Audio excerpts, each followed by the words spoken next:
during his 6-month stay in Hot Springs.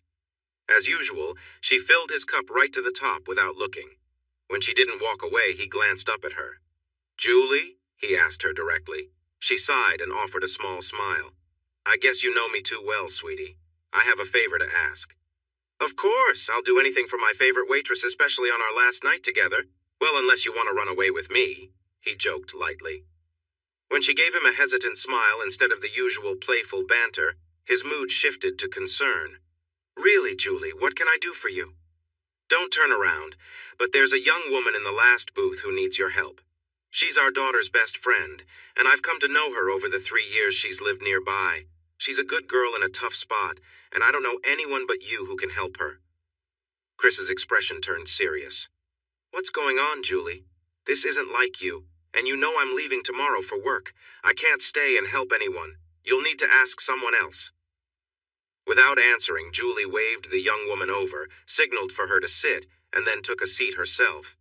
The girl placed her backpack and a small suitcase on the floor and sat down across from Chris. He looked at her in surprise. She was stunning. Dressed casually in faded jeans and a hoodie, her face was striking. She resembled a movie star. "Chris Alexander, this is Joe Kennedy. Joe, this is Chris Alexander. He's a new friend of mine. Well, he's been a friend since he arrived here over 6 months ago. He's the person in charge of renovating the historic bathhouses along Bathhouse Row, and I happen to know he's a really good guy.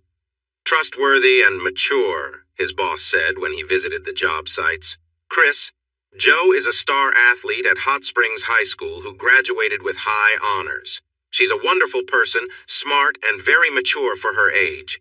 She's had to be, because her family situation is quite difficult. She needs your help, and she needs it tonight. I know you're headed to Fort Worth, and Joe needs a ride with you. No, she's not in any legal trouble or something like that, but she really needs to leave this place, and she needs to do it soon. She was going to take a bus, but I asked her to wait and see if you could give her a ride. Listen, Joe just found out she got a scholarship to TCU in Fort Worth, and she needs to get there and prepare for the next semester. There's more to her story, but really it comes down to this. Can you give her a ride tonight?" Chris took a moment to gather his thoughts, his mind racing as he tried to understand enough to make a good decision. He looked at Julie's worried expression, then at Joe, who seemed calm and determined. He asked, "How old are you, Joe?" In a sweet voice, she said, "Today is my birthday. I'm 18. He glanced back at Julie's hopeful face, then turned to Joe, pointing at her backpack and small suitcase. "Is that all you have?" "Yes," she replied simply. With his mind made up, he said, "Joe, I'm on a tight schedule. I plan to drive through the night, crash for a few hours at the company apartment, and head to the office around noon. I can take you to your new place if it's close enough. If not, I'll arrange a taxi." Julie opened her mouth to speak, but Joe quickly said, "That will be fine. Thank you for the ride." Joe picked up her backpack and suitcase. She and Julie hugged for a few seconds before Joe stepped back, waiting for Chris to stand. He put a $20 bill on the table, told Julie he would miss her, and smiled at Joe. "Let's go." Joe followed him outside to his company truck. He opened the back door, placed some boxes in the truck bed, adjusted his things, and set her bags in the clear space. She reached for the door handle, but he opened it for her and motioned for her to get in. Once she was seated, he closed the door, walked around to the driver's side, and started the truck. As they drove away, Joe waved at the restaurant. He saw Julie standing at the door and gave a quick honk as they headed toward Highway 270. Joe stared out the window for a bit, then asked, "How far are we from Fort Worth?" "Probably 5 or 6 hours, depending on how many stops we make," he replied. "That's why I drive at night. During the day, it takes longer because of the traffic." They rode in silence until they left Hot Springs. Chris turned on the XM radio to Willie's Roadhouse just in time to hear Johnny Cash sing "Sunday Morning Coming Down." He tapped his thumbs on the steering wheel and sang along, not caring that Joe was watching him with a smile. He would drop her off in Fort Worth, and after that they would probably never see each other again. So her not appreciating his singing didn't really matter. Waylon and Jesse sang "Storms Never Last," and then Waylon, Willie, and Jerry Jeff took their turn with Luckenbach, Texas. That made Chris want to sing along. Joe knew the words, so she joined in. Dottie West was singing "A Lesson in Leaving," but he wasn't paying much attention to that. Instead, he turned to Joe and asked, "So, did you grow up in Hot Springs?" She laughed a little. "Not exactly. I went to school there for 3.5 years, but before that, we lived in little towns like Boonville, Bluffton, Sims, Washita, and Mount Ida. Then my mom met a chicken farmer near Pleasant Hill, just south of Hot Springs. My mom had big dreams, but she could never quite leave the Ouachita area." Chris laughed. "So, you're Joe from the Ouachita?" "Don't say it," she replied, though she smiled a little. "Johnny Duncan and Janie Frick," he added. She really liked them. "But you aren't a cowboy. This isn't 98. I'm not a sweet country girl, and this isn't the Bill Mack show, so I guess that's where it ends." "Oh, come on! You've got to see the funny side me stopping for coffee, you hitchhiking, Texas-bound, all snug in your worn jeans." "Well, you aren't the best I've seen, but your plates are from Tennessee, so there's that. Want to stop for some Strawberry Hill?" "I'm only 18. You could get in trouble," she said, pretending to be shocked. "You know we should do this. Ready? I'm not singing a duet with you. Your voice. Come on, just sing with me. It'll make the trip more fun." He beamed until she finally smiled back at him. Then he started singing, "Life can be great on the interstate when you're driving through Arkansas. I won't forget the day I met the girl from the Washita." Joe shook her head until he got to Janie's part. For a moment, she hesitated, then sang in a clear voice. She said, "Thanks for stopping. My name is Joe. You look like a cowboy to me." When she finished, he paused, amazed by how well she sang. She gave him an urging look and waved her finger. He cleared his throat and sang, "I said you're not bad for a country girl, all snug in your worn jeans." She jumped in, singing the chorus loudly. "Wild as a raging river is she. Joe holds my heart in her hand, sweet country girl. I'd give the world just to be your steady man." They finished and laughed together. Joe playfully asked, "So we just met, and I've already got your heart?" "Depends," he replied. "Are you wild as a raging river? Do you even have to ask? Most guys can take one look at me and know exactly what I am." In a playful country tone, he asked, "So is that what moving to Texas is all about?" "Trying to break free from your family and be more independent, huh?"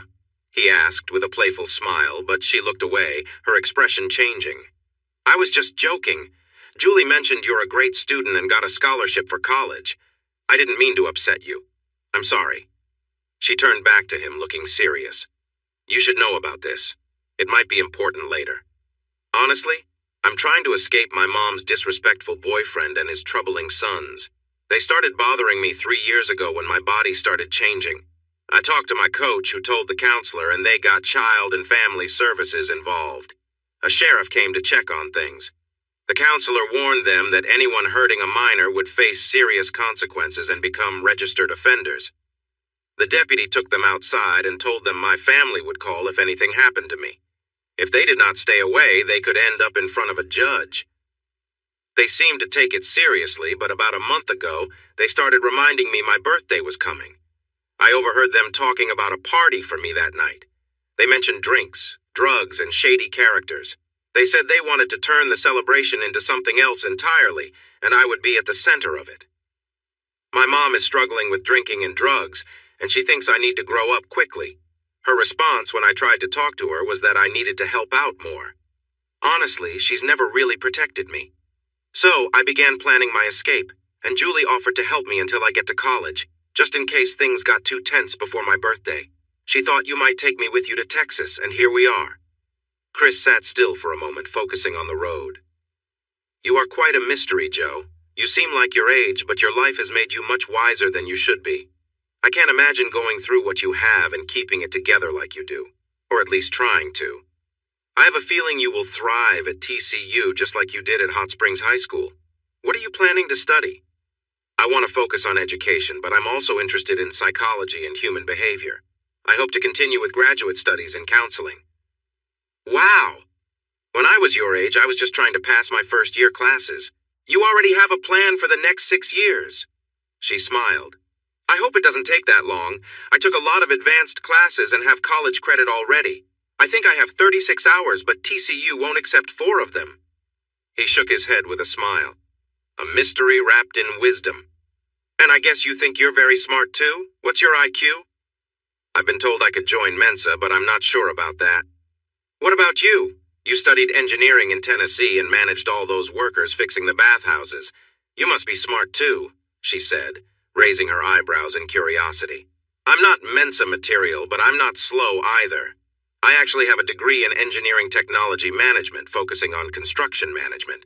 My dad is a contractor, so I grew up on construction sites. So, Mr. Alexander, you keep asking about my age. How old are you? Joe, you were in 5th grade when I was a senior. I'm 25. You see things in a funny way, Mr. Alexander. The difference between 18 and 11 is much bigger than between a mature 18 and a less mature 25, not to mention the difference between 41 and 48. You're not really that much older than me, so don't start acting like my older brother. After she said this, she wrapped her arms around herself, and they sat quietly for a while. He thought about her words and realized she had a point. She was a very mature, independent, and confident 18-year-old, while he felt less so at 25.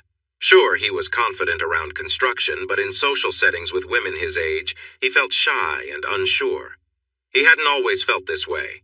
He was a star athlete in high school and had even been elected president of the Student Government Association at university in his junior year.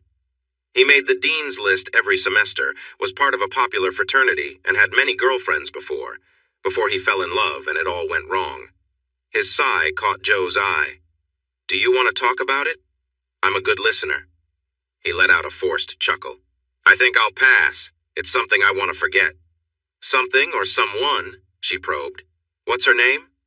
He glanced at her for a moment, paused to think, and then calmly said, Ready for a break? I am, and we're arriving at Texarkana. She agreed, so he stopped at Flying J, refueled, and went inside. On his way to the restroom, he noticed Joe by the pizza display, surrounded by a couple of big truckers who were a bit too close for comfort. She seemed unaware and in control. He walked over, called her name, and when she turned to him said, Don't worry about the pizza. I have grilled subs in the truck. Just grab a drink and I'll be out in a minute. The truckers looked at him like he was taking their young companion away, but he ignored their stares and continued on to the restroom. When he returned, he didn't see Joe. He looked around, got his drink, and walked back to the company truck. She stood beside the truck with 2 truck drivers still talking in her ear. He opened the doors. She climbed out, opened the passenger door, got in, rolled down the window, and said, Thanks for the drink, guys. As much as I appreciate your offers, I'm going to pass this time. Maybe next time, goodbye. The truck drivers glared at him, so he backed out, turned, and drove back to the highway. Your new friends weren't very nice. They didn't even say their names. Oh, that's not true, honey, she replied with a strong southern accent. They were very friendly and sweet, too. They gave me a big drink and offered me $500 each to go with them to their nice trucks. There might even be a bonus if I was really nice to them. And yet you came back to my truck? How could you turn down that offer? He asked, teasingly. I know, right? $1,000 for just a short time. A girl doesn't get offers like that every day. Just imagine how much I could make if I worked the lot all night, like that other girl in the tight clothes. His teasing continued. Probably quite a lot. Do you think smart people invite girls like that? What about the fancy groups at TCU? Well, honey, sometimes a girl has hard choices. Getting treated poorly for 5 minutes for $1,000, or getting back in the truck for another 3 hours with someone who judges me. It's not the easiest decision I've had to make. Her anger was clear, and he was confused by her reaction. Then he thought about what he said and how he said it. Suddenly, he felt embarrassed. I'm sorry, Joe. I have 2 little sisters, one your age, and I'm very protective of them. You remind me of them. She relaxed a bit, though she stayed quiet for a few moments before accepting his apology. It's okay, Chris. I've been on my own for so long that someone caring because I got a soda from some guys annoys me. I hate it when people try to control me, and when they judge me. Well, you saw. Sorry. He smiled softly. I learned something new about you, I guess, but I only wanted to keep you safe. I was worried they took you away when I couldn't find you inside. Her voice became firm again.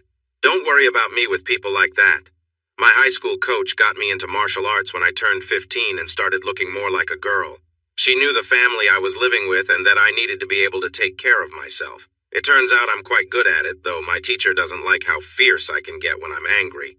But believe me, no one gets to use this body without my permission, not even big truck drivers or anyone else. That's not to say I'm completely inexperienced, but I make my own choices about who, when, how, and how much. Is that clear enough for you? I don't need your help. I can take care of myself. He knew he should stay quiet, but she was getting under his skin. Okay, tough girl. You can handle your own problems. She laughed. Thanks, but I'm more like a superhero with computer skills. I'm a bit unpredictable, too. A superhero? He asked. You know, like Elizabeth Salander from the Millennium Trilogy. Not familiar? How about the girl with the dragon tattoo? He shook his head and shrugged. Kids these days. She laughed and playfully punched him on the shoulder. You're so out of touch. I guess that explains why you like old country music. And that explains your attitude, Miss Youngster. She chuckled. I guess we are from different generations. He took a moment to admire her figure in the dim light from passing cars and thought, what a pity. She was quiet for a bit, and he was deep in his thoughts. This whole night felt strange. From Julie's request to stepping outside his comfort zone to how easily they talked and sang together tonight was unlike anything he had experienced before. Their conversation was unusual. The girl seemed extraordinary. If she had really gone through what she said, and Julie's words seemed to back it up, then if she had faced those challenges and only came out with a tough exterior, she must be really smart. Oh, she showed a few annoying traits too, like asking for drinks from risky people, getting upset about his willingness to help, showing a quick temper and having a sharp tongue, among other things. But she had to be stepping out of her comfort zone as well. Traveling to Texas with someone she barely knew, starting midterm at a pricey private university without any support except scholarships. This couldn't be easy for her either. Speaking of which, now comes the important question. Joe, I just realized that today is December 18th. The fall semester is finished, and it's at least 3 weeks until spring starts. I doubt anyone will be at the dorm to let you in when we arrive around 4 a.m. Where will you stay? Without looking at him, she replied quietly, You can drop me off at a motel. I'll get a dorm room tomorrow. So, whether she was really smart or not, Chris thought, she hadn't thought this through. She doesn't know if anyone will be available during the holidays, and unless she made special arrangements, her scholarships might not even be active until the next semester starts. Since she just found out about the scholarships, it seems likely she hasn't made any prior plans. My new apartment is just a few miles from TCU. Why spend money on a motel room when I have an extra bedroom available? It was too dark to see her reaction, but he could sense her hesitation. He quickly added with a light tone, No pressure, Joe. We both know I'm a bit older, so it's fine. We can relax. I'll head to work around noon. And then in the afternoon, you can get ready for TCU. When I return, I'll take you wherever you need to go. She softly replied, You don't need to do that. I'm okay. Keeping his playful tone, he said, What are friends for? Julie asked me to look out for you until you started college. Letting you stay in a room that's already paid for is easy for me. Plus, I'm sure it has a lock, and if you're worried about me, you can just put a chair against it. Oh, you're not that intimidating, Mr. Alexander. I've dealt with tougher people than you all my life. You have no idea about my mom and her struggles. Her anger and hurt showed just how scared she was. She might be brilliant and attractive, but she was still a young girl far from home. He kept up his calm demeanor. All right, it's settled then. You'll stay in your own room, get your tasks done while I'm at work, and afterward, I'll take you to the dorm. I might even treat you to brunch since we've been traveling all night. She perked up at the mention of food, making him wonder when she last ate. They were now cruising through Dallas, and they had about 31 minutes left to reach Fort Worth. Following the cheerful voice of the GPS, she guided him to the Clear Fork Apartments, telling him to stay on Interstate 30 for 21 miles and then take the exit onto Chisholm Trail Parkway. They discussed whether to eat and then sleep or vice versa. Joe suggested they eat first, so that's what they decided. Chris took the exit for university and stopped at Southern Pancake and Waffle House. Joe picked the famous German pancakes, which came with butter and powdered sugar. The waiter, who seemed quite taken by Joe, squeezed fresh lemon on her pancakes. After trying a bite, she gave it a thumbs up. Chris felt a bit uneasy looking at all those carbs and sugar, so he focused on his ribeye steak, 3 eggs, grits, and biscuits, enjoying his coffee and milk. Joe quickly finished her meal and started eyeing the leftovers on his plate, so he set down his fork, patted his stomach, and pushed his plate toward her. "I'm finished. Would you like some protein with all those carbs?" She thought for a moment, but decided that her hunger was more important. "Well, I don't usually eat raw meat or runny eggs, but if you don't want this." Even though she typically avoided raw meat and runny eggs, she soaked up the runny eggs with a biscuit, finished the grits, and enjoyed the last pieces of the medium-rare steak without any complaints. She wiped her mouth with her napkin, and Chris took a sip of his coffee, smiling. "Now that was done like a true Southern girl. I'm not sure where you put all that in your tiny body, but all I can say is, well done." She beamed, giggled, and then burped before covering her mouth. "Excuse me?" They laughed together, and for the first time since they sang their duets, Chris saw a happy young woman instead of the mix of emotions she had shown him before. The navigation app had to adjust since he had taken a different route, but it guided them onto the parkway, off at the right exit, and helped them find the correct apartment. He knew they had arrived when he saw his truck parked beside his Jeep. He carefully backed into the nearest open space. The company had sent his vehicles from Nashville and left the key to his apartment under the seat of the truck. He grabbed the keys, took his duffel bag and suitcase from the company truck, and Joe followed him to his first-floor apartment with her 2 bags. The first light of morning was just beginning to appear as he opened the door, and they walked into the open kitchen, dining, and living room area.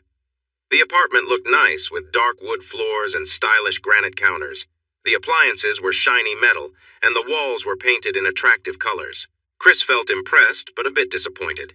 He had hoped for something more welcoming, like his older place in Hot Springs or his studio in Knoxville. However, they did honor his request for comfortable furniture.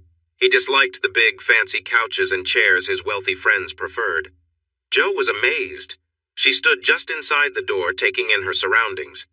She seemed a bit overwhelmed, so he said, "Your bedroom is to the left of the living room. It has its own bathroom and closet, and I think there are fresh linens and towels, so make yourself at home. My bedroom is down the hall to the right. If you need me, call me. If not, I'll see you after work this afternoon." She stood still, so he gently nudged her and jokingly said, "Let's check if your room has a lock." She followed him through the kitchen and living room, still amazed by everything around her. He led her to the bedroom door, looked at the handle, and said, "Yes, it does lock.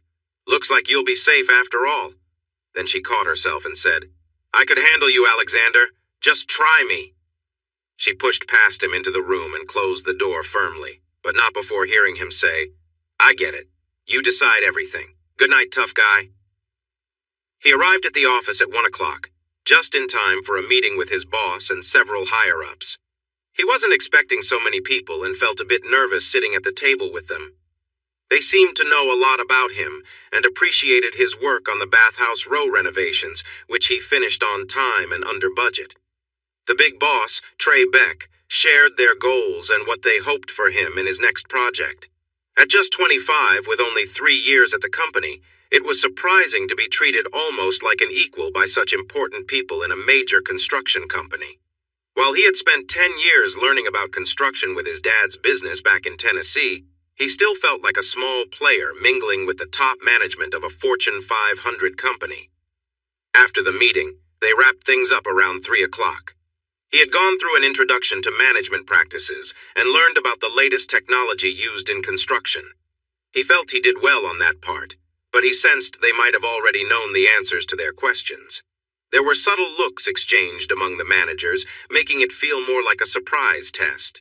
He left thinking he had impressed them, but wow, what a first meeting.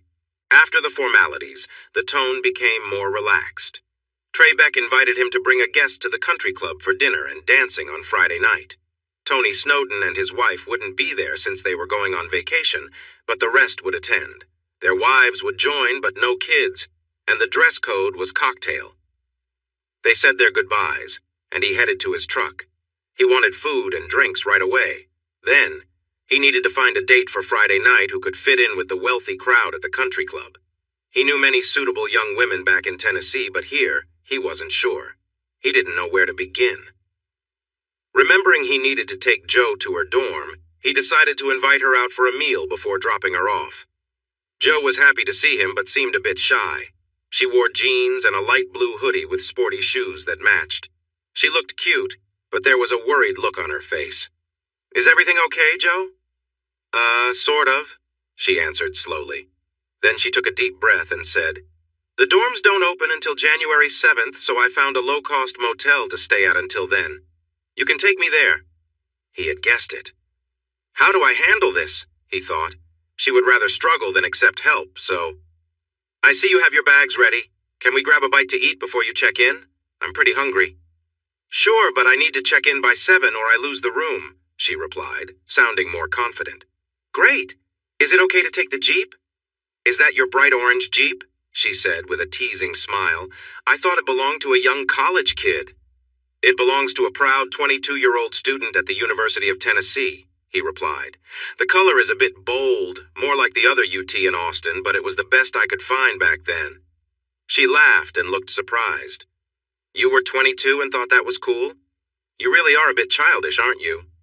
Do you want a free meal? Or do you want to keep teasing me?" he asked playfully, pretending to be offended. She chuckled and walked toward the Jeep, stopping to look at it. "Too bright for you? Would you rather take the pickup?" he asked, pointing to his truck parked nearby. "You own that big truck too?" she replied, looking amazed. "Wow, a flashy Jeep, a fancy truck, and a nice place. How wealthy are you, Mr. Geek?" He tilted his head with a grin and replied in a playful accent, "I'm a young professional with comfortable parents, a decent job, and not much to spend my money on since I work long hours and my living expenses are covered when I'm working."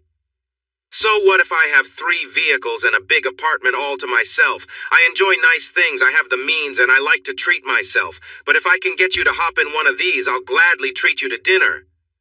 "You're not just a geek. You're a rich snob. But I would love to join you for a meal, rich boy. Where are we eating?" He opened the passenger door to the Jeep, let her in, and asked, "How about McDonald's?" Dinner at Papado's Seafood Kitchen was really nice. Jo enjoyed a lot of food and dessert, starting with shared raw oysters, boiled shrimp, and gumbo.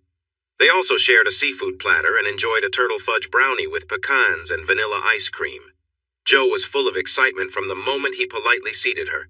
She asked many questions about him, captivating him with her bright emerald green eyes, which had been hidden in shadows the night before. By the time she pushed her chair back and looked at the dirty plates on their table with surprise at how much she had eaten, saying, "If I eat another bite, I'll burst," his view of her had changed in a big way. His parents, especially his mother, loved The Princess of Monaco and owned all 11 of her movies. As a boy, he found some of those films dull, often seeing young Grace Kelly with an older man. But by his teenage years, he looked past the stories and other actors to focus on his first crush, Princess Grace. She was so beautiful and elegant, and she became his ideal of beauty. Until tonight. Or maybe it started last night in Hot Springs when Jo sat at his table, but definitely tonight, sitting across from her in bright light. She changed what beautiful meant for Chris. How unfair, he thought, that the first girl who has caught my eye since Becky hurt me is so young, a girl filled with anger and defiance, yet also innocent and incredibly lovely. When the waiter brought their bill, Chris paid quickly. He noticed the staff wanted them to leave as a large group was waiting at the bar. He didn't want to go yet. He knew rejecting her idea of going to the motel would upset her, but he did not want to let her go without a fight. In the Wrangler, he asked, "Where to, Jo?" She quietly read him the address from a note. He entered it into his map app and it gave a route. Jo was silent on the way, but when he turned into a shabby motel in a rough part of town, she thanked him for the meals and his kindness. He stopped the car and she reached for the door, but Chris said firmly, "Wait!" She paused and turned to look at him. He wondered if she felt hope or anger. He hurried to explain. "Jo, I can't let you do this. Julie asked me to look out for you, and it wouldn't be right to leave you here in this unsafe place, not to mention letting you spend money on a little room that could be filled with pests when I have a perfectly good spare room at home." She seemed ready to argue a bit, so he quickly added, "I know you like being independent and not relying on anyone, but how about we make a deal? Let's go to my apartment. You can help me set up my office and make it feel more cozy, and we can also go grocery shopping together. You mentioned you've been cooking for your mom and her boyfriend's family for a while.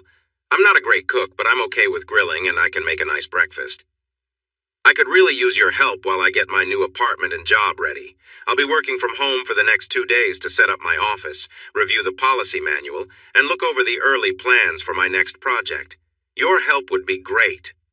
She seemed unsure, so he added, You could also help me make the place look nicer, maybe add some decorations. If that's not your thing, there is a good gym nearby, as well as nice trails along the river for walking, biking, or running, plus a large common area where you can spend time. You'll be helping me and saving some money for better living. She looked like she was thinking it over, but then her practical side won out over her doubts. Okay, she agreed slowly. But I will work for my room and board. I won't be doing anything else, is that clear? Yes, of course, you get to decide everything. Stop it, she said with a quick smile. I get it, so let's move on. Let's head to my new place. She caught herself and quickly adjusted. I mean, let's go to your plain new apartment and see if we can make it less cold and uninviting. But first, we really need to go grocery shopping. There's nothing to eat or drink in that big kitchen. And we don't have pots, pans, or plates either, do we? He asked. She shook her head, so he used Apple Maps to find the nearest Costco or Sam's Club. Costco was closer, and he had a membership, so it was an easy drive. The kitchen items Chris had in storage were old from college and in bad shape.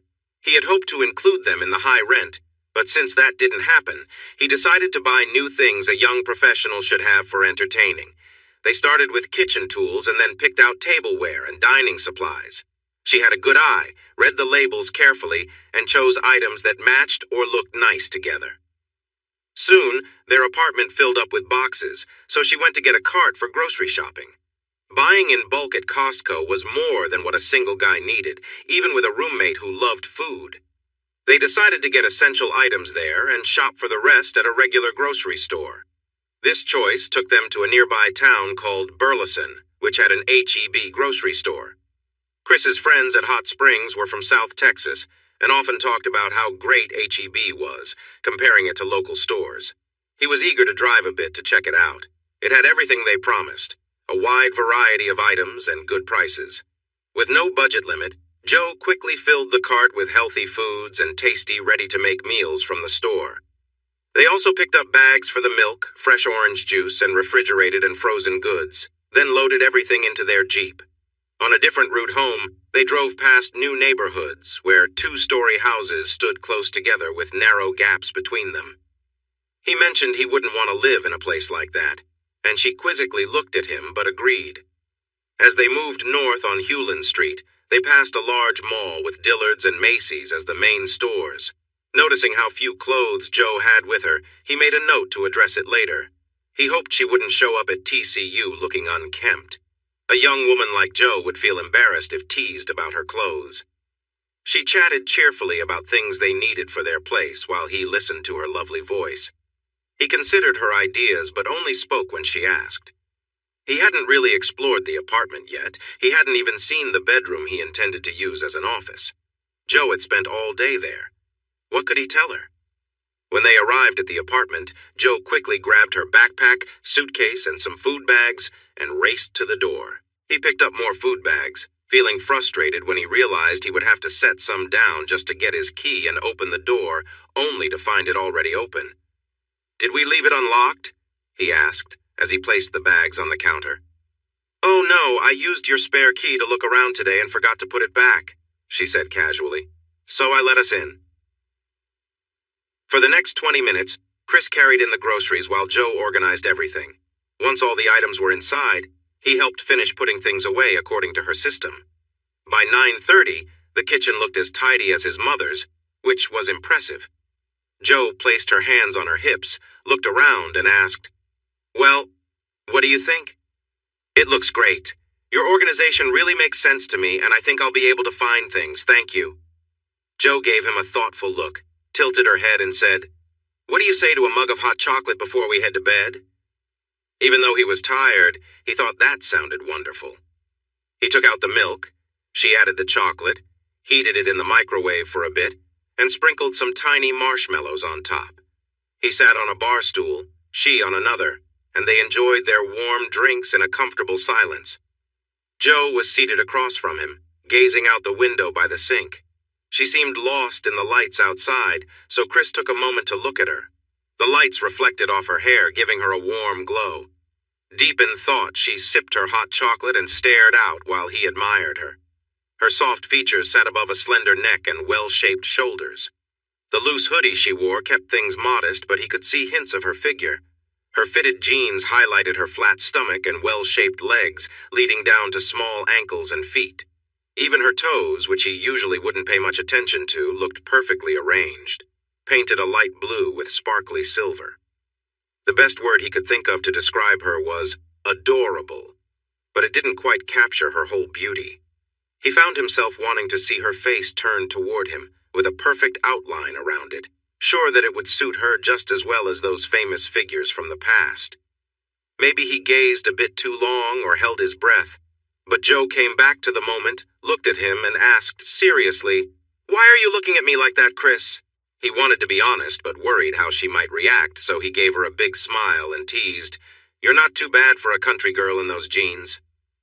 "Are you flirting with me, Mr. Alexander?"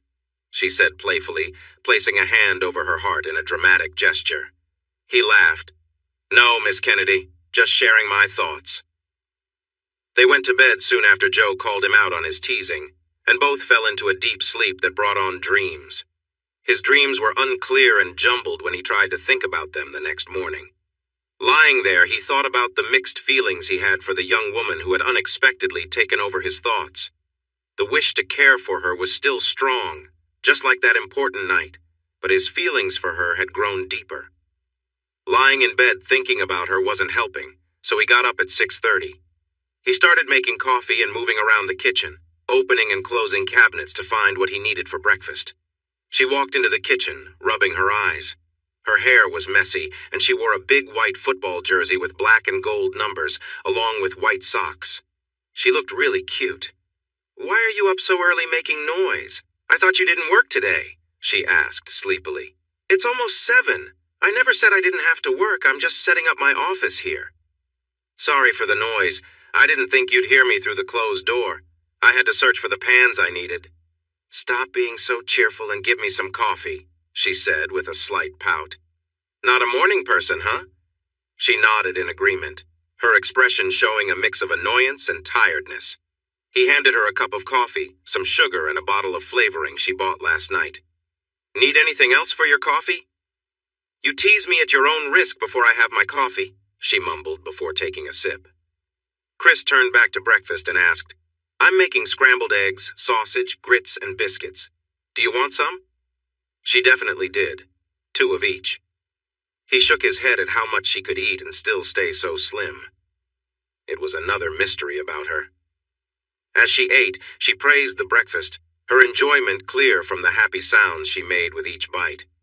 He loved listening to her even more than eating his own meal, and the food was good. She helped clean up the kitchen, chatting excitedly about the meal, the new tableware, and how well they organized everything. He noted that giving her coffee and food first was the way to go for easier conversations. He could have sat there all morning, enjoying her cheerful voice, but she was ready to work on his new office, which was actually the smallest bedroom. A dresser and a bed took up most of the space, so Chris moved the dresser into the closet and the bed into a corner of the room. This opened up more space for his office. He took out his office chair and glass-top desk from storage, and they worked together to set them up in the newly cleared area. She teased him about the jumble of cords and chargers he had for his personal laptop, work laptop, printer, iPad, iPhone, and company phone. He added a wireless keyboard and mouse, set up the Wi-Fi, and connected the Bluetooth speakers. The computer desk and table were messy, but in a tidy way. She shook her head at him. "Do you really need all these gadgets?" "Hey, my phone is really old and ready for an upgrade, and my iPad is a generation behind. Sure, my laptop is new, but I got a great deal on it during a sale."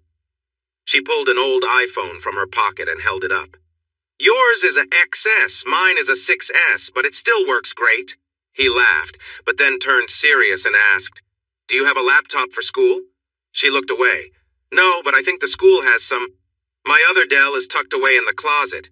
I bought it last year and it was really good then. I moved everything off it and backed it up. If you think you can use it, we could update it and set it up for school. What do you think? Chris, you're too kind. I can't keep accepting your help. I'm not someone you need to take care of all the time. Joe, I have a perfectly good laptop sitting there and I don't need it. I could recycle it, but I'd rather give it to someone who can use it. No strings attached. She sighed, put on a smile, and said, Thank you, kind sir. I can definitely use that. I guess it's kind of like recycling. He took it out, charged it, tested it, looked up the details, and ordered a bigger memory card. Without any fuss, he added another computer to his Office 365 subscription and cleared a spot for her laptop on the table. Looks like we need another chair, he said. She laughed, picked up the laptop, sat cross-legged on the bed, set it on her lap, and started downloading the programs and apps she needed. He opened his work laptop and began reviewing specs for his upcoming tasks. They drank water and worked on their computers for hours. Oh, sorry, Joe said with a giggle after her stomach growled. Wow, it's past 2 p.m., Chris exclaimed. Time flies when you're busy. Do you want to cook something or eat out? It's such a nice day. How about we grill one of the sirloins and some veggies? I can make a salad and tea and we can eat here, Joe suggested. He liked her idea, so he went outside to start a fire in the charcoal grill on the deck. He seasoned the meat while Joe prepared the squash and corn and made the salad. They worked together really well while she told him about the things she had been downloading and doing on her computer. He cut the sirloin steak in half because she wanted hers cooked thoroughly while he prepared his medium rare. She enjoyed her meal and pleasantly commented on how good it was.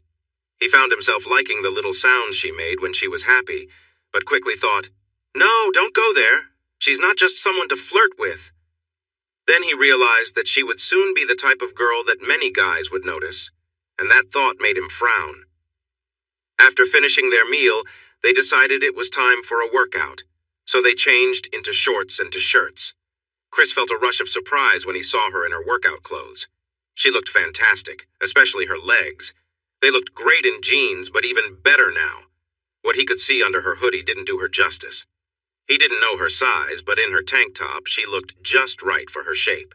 He knew he was staring at her, but she didn't seem to mind. In fact, she subtly showed off a little, watching to see how he reacted. She might be young, but she certainly knew how to put herself out there. To avoid embarrassing himself, he quickly looked away. They went for a jog around the apartment complex to warm up, then stretched, lifted weights, and went for a longer run on a nearby trail along the clear fork of the Trinity River. Whenever they passed other joggers or walkers, he purposely fell behind to let them through, but really, he just wanted a moment to admire her fit and curvy figure. After their run, they jogged slowly around the complex to cool down and check out the amenities. It was after 5, and as people were coming home from work, they noticed the attention they were getting. Joe waved and smiled at those they passed, which got them to return the gestures. Just a small-town girl, he thought to himself. At the clubhouse, they saw a poster for a hump day mixer happening that evening. Chris asked her, Are you interested? She smiled and said it could be fun. They should head home and freshen up. He noted her use of the word home and smiled to himself. A little later, she came out of her bedroom in a colorful dress that took his breath away. He was dressed in boots, jeans, and a polo shirt, expecting her to wear something similar. Instead, he found himself with an elegant young woman. She beamed at his surprised expression and asked, So, do I look okay? Yes, you look much better than okay. Shall we go? He thought about getting his gun for safety, but chose to rely on his strength when the stairs turned into an unwanted chase. Dressed in faded jeans and a hoodie earlier, she seemed a lot younger now in her dress and short black boots. She would certainly attract a lot of attention. When they entered, the noise in the clubhouse didn't completely stop, but it did quiet down a bit while they got their name tags. At least 3/4 of the eyes turned to watch them. They made their way to the open bar. Chris ordered a bourbon on the rocks for himself and, as they had talked about, a Rob Roy mocktail for Joe. They headed toward the fireplace, but a group soon stopped them, and introductions began. The group grew larger, and as more people joined in, the space between Chris and Joe widened. This made him a bit anxious, but Jo kept sipping her drink and seemed to handle the conversations well, so he relaxed and chatted with the many new acquaintances around him. Suddenly, a small hand grabbed his arm, and a soft touch brushed against him. With a gentle pull, she said, "Could you please get me another drink? That one was great." He noticed the endearment and looked down at her bright smile, returning the smile as he agreed to get them both another drink. He guided her toward the bar, noticing how many eyes were on them. "Are you getting as much attention as I am?" she asked softly, flashing him a bright smile. Chris chuckled and smiled back. "I don't think so. You look especially stunning tonight. I bet every man here has taken a good look at you, and some seem determined to come closer. Every time I looked up, there were more people surrounding you." "These 20 and 30-year-olds are a lot bolder than the teens I usually see," she replied with a grin. "Except for you, of course. You're such a perfect gentleman." He sighed internally, knowing his thoughts weren't as noble. "You seem to be handling it all well. Are any of them standing out, or just the crowd in general?" She laughed. "The tall blonde in the fancy jacket, the flashy man in a cowboy outfit, the muscular one in the tight shirt, and the tall woman with dark hair are probably the worst. Do you mind if I stick by your side for the rest of the night? I don't feel comfortable with them. I've heard about things like date rape drugs, and they kept trying to buy me drinks." Chris felt a sense of alarm at her words, but kept his calm exterior. "I doubt anything bad would happen while you're with me, but it's smart to be careful. You know the rules. Don't leave your drink unattended, and don't take a drink from someone you don't know. If someone asks you to dance, make sure a trusted friend watches your drink while you're away." "Oh, I know all the rules. They taught us these things in school. This is just the first time I really understood why. School dances aren't the safest places." For the rest of the night, they acted like a couple. As they talked with others, Chris appreciated how easily Jo connected with people much older than herself. Her smarts and humor made her age seem unimportant. They chatted with a variety of people at the upscale apartment complex in Fort Worth, Texas. Chris learned that Jo was confident, charming, and had a great sense of timing in her laughter and comments. In fact, she was the best companion he had brought to an event like this, even better than Becky or the sorority president from his sophomore year. That thought kept coming back to him as they mingled. When they finished with their group and went to get drinks, an older couple they didn't know approached and introduced themselves. Even though the invitation said casual, Carla wore a fancy casual dress and stylish leather boots. Ken had on a nice watch, blue blazer, and gray slacks. It was clear they wanted to impress the younger crowd, and they quickly made it known that they were wealthy. They had recently sold their big house and moved to this penthouse apartment, planning to travel the world. "We are curious people," Carla said. "We want to take a break from our busy lives and explore new experiences with new friends." Carla touched Chris's arm but looked at Jo.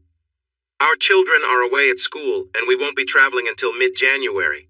We may be older, but we feel young at heart, and we're open to new adventures. We would love to spend time with you two. When can we meet?" Chris was trying to think of a polite way to say no when Jo excitedly replied, "Oh, that sounds like so much fun. You two look so stylish and elegant. I'm sure we could learn a lot from you. We're a bit busy until after the 1st. Can we check back with you then?" Carla seemed disappointed, but Ken was intently looking at Jo. He responded, "As my lovely wife mentioned, we would love to have you over any time. We look forward to your call after the 1st. Jo playfully looked at Ken, touched his shoulder, and said, "Oh, you'll definitely hear from us. We can't wait." Then she turned to Chris and said, "I need to go to the restroom. Could you please get me a fresh drink and meet me by the bar?" "Nice to meet you, Carla and Ken." Chris was both amused and curious about how well she handled what could have been an awkward moment. How did she think of that so quickly and deal with it so calmly? He admired her quick thinking. Then an idea struck him. Could she be the person to take to the country club, to meet his bosses and their wives? It seemed silly given her age and background, but she was fitting in well with the different people tonight. She managed a small problem while he, the more experienced one, stood there unsure. With that thought, he decided to see how she would do in different conversations. They talked about world events, where she surprised him with her knowledge, sports, and local politics, which neither of them knew much about. She handled that topic nicely by explaining she had just moved here and asked others for their thoughts on candidates and issues. As the 2 hours went on, he noticed she had a special talent for getting people to talk. Her interest in what others had to say made them open up more. She was impressively calm and aware for someone her age. Back at the apartment, he praised her for how well she managed conversations and offered her hot cocoa with marshmallows. They sat on the couch, positioned to talk face to face. "Joe, 3 of my bosses asked me to bring a guest to the country club Friday night for dinner. Would you like to come?" She didn't look away. In fact, she gazed into his eyes. "Are you sure? That seems a bit beyond what I'm used to, and I wouldn't want to make you uncomfortable." "That's not a worry for me. After seeing how you connect with people tonight, I'm confident you'll impress them just as much. You interacted with many different people easily, and you seem comfortable talking with older folks, which they are. I'm sure you'll do great and have fun. So, if I'm not a concern, does that mean you'll come?" "Chris, I don't really have anything to wear for an occasion like that." "Maybe you should consider Claire, that pretty brunette we met tonight. She's single and wealthy, so I bet she knows the country club well." "I want you to come, Joe, not her. We passed a mall with stores like Dillard's and Macy's earlier. I'm sure we can find something nice for you. I'll buy your dress and even treat you to a visit to a salon if you agree to join me. You'd really be helping me out." He was captivated by her smile and excited when she nodded her head in agreement. It was a small step, but it felt good, moving away from the feelings of resentment and mistrust that had held her back. They left for the mall at 10 so they could arrive when the stores opened. The sales lady at Dillard's was happy to help Joe. "You're a perfect size 4 in ladies' clothes and a size 5 in juniors. You look great in everything you try on. We usually help girls who wish they were smaller, so it's nice to help someone like you." There were many options available in those sizes, almost too many. After trying on several party dresses, Joe came out wearing a little black dress and 4-inch black heels. The dress had a simple square neckline, no sleeves, and wide straps. It ended just above her knees, and she held a small jacket casually over her arm. While it was not revealing, the dress looked very nice on her in a classy way. The expression on his face said a lot. "I told you, honey," the sales lady said with a smile. "It's perfect for you. Just look at him, he's speechless. Older men will admire your style and their wives will notice too."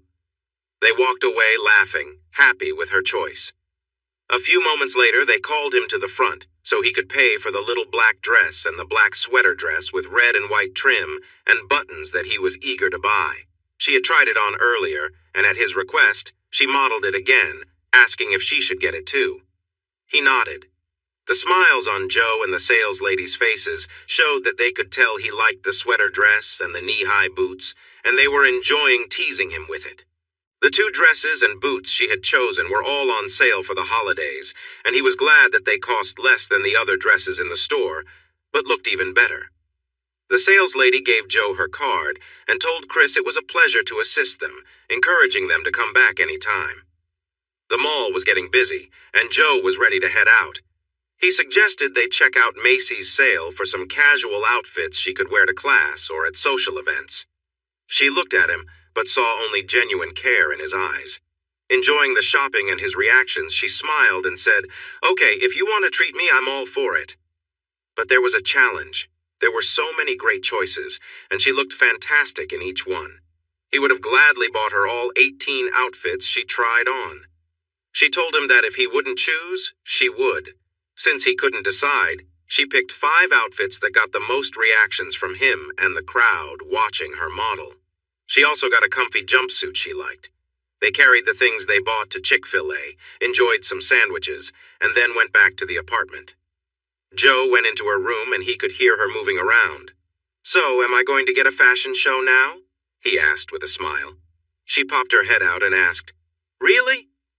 "Of course, but this time I want a proper runway show." She let out a big grin and said, "Take a seat on the couch." She started with the casual jumpsuit, then showed off 2 sets of tailored pants and blouses, a pair of blue jeans with a stylish top, and finally surprised him with a red dress he hadn't seen before.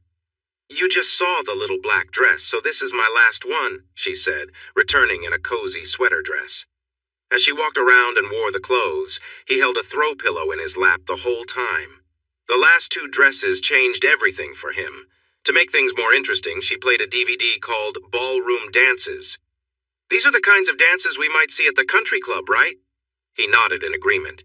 She took his hands in hers and said, "Since we've never danced, we need to practice so we won't feel embarrassed." He tried to calm himself, but he couldn't help feeling nervous while they learned the proper way to dance a waltz. She seemed to focus on the steps and guided him, which helped him relax.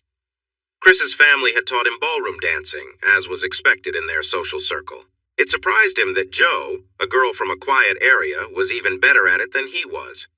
"The same coach who got me into martial arts also introduced me to a class called ballroom dancing. I found out I was pretty good at that too," Jo explained, as if she read his mind. They took turns dancing waltzes, polkas, two-steps, foxtrots, and even the tango. She was light on her feet, anticipating his every move, making them dance like they had practiced together for years. It was just early afternoon when the music stopped and they congratulated each other. She went to change, but before entering her room, she turned back and asked, "Want to go for a run along the river? I think we could both use some exercise, and you seem to enjoy the views along the trail." He felt she knew the view he appreciated the most, and the top and shorts she put on looked good. The sales tag was still on the shorts, but he didn't say anything. He was happy to pay for something that looked this nice on her. It was a bit chilly for her running outfit, but the only change he noticed was that the top fit snugly. They ran side by side until they came across other people on the trail, then he would drop back and run behind her. When he caught up again, he saw her playful smile, and he knew she was aware of his attention. At that moment, he didn't mind. Yes, she was younger than him. No, he wasn't going to pursue someone under his care. Putting those thoughts aside, she was everything he found attractive, at least in looks. The tension and mood swings she had before seemed to have faded since they moved into the apartment. He fell behind to let a bicyclist pass, and she caught him looking when she glanced back. She smiled and gracefully continued running ahead. If she didn't mind his admiration, he intended to appreciate her while he could. They stayed in that night. They watched a movie, ate popcorn, and drank hot chocolate. She wore her favorite shirt, which displayed her lovely legs. They started with Jo sitting at one end of the couch, but sharing the popcorn meant passing it back and forth, so she moved to the middle and held the bag with her feet on the coffee table. Each time he reached for popcorn, his thoughts wandered. After the movie, he took a long shower to relax. Jo settled down for a quiet evening in her room. Jack had learned how to make breakfast tacos from his Texan roommate, so he made egg and bacon tacos with cheese and salsa for them. They shared a pot of coffee before diving into their projects. For lunch, Jo made a club sandwich, after which she planned to do her nails. He returned to his office to check emails from friends and work. The only message was instructions for entering the country club as their guest. When he came back out, Jo was on the couch with her feet on the coffee table, carefully painting her toenails. He paused to watch. Painting nails had never caught his interest before, but Jo made it seem special. She was so focused and her feet rested on the table, showing off her lovely legs. She looked charming. He stood watching until she noticed him. "Never seen a girl painting her toenails?" she joked. "Not like you do," he said, clearing his throat. "Oh, I got a message from my boss to be at the community center by 6:45 with some instructions. You can be ready by then, right?" She was ready, stepping out of her bedroom at 6:20 in a little black dress, black tights, and high heels. She caught his surprised gaze and twirled, asking, "How do I look?"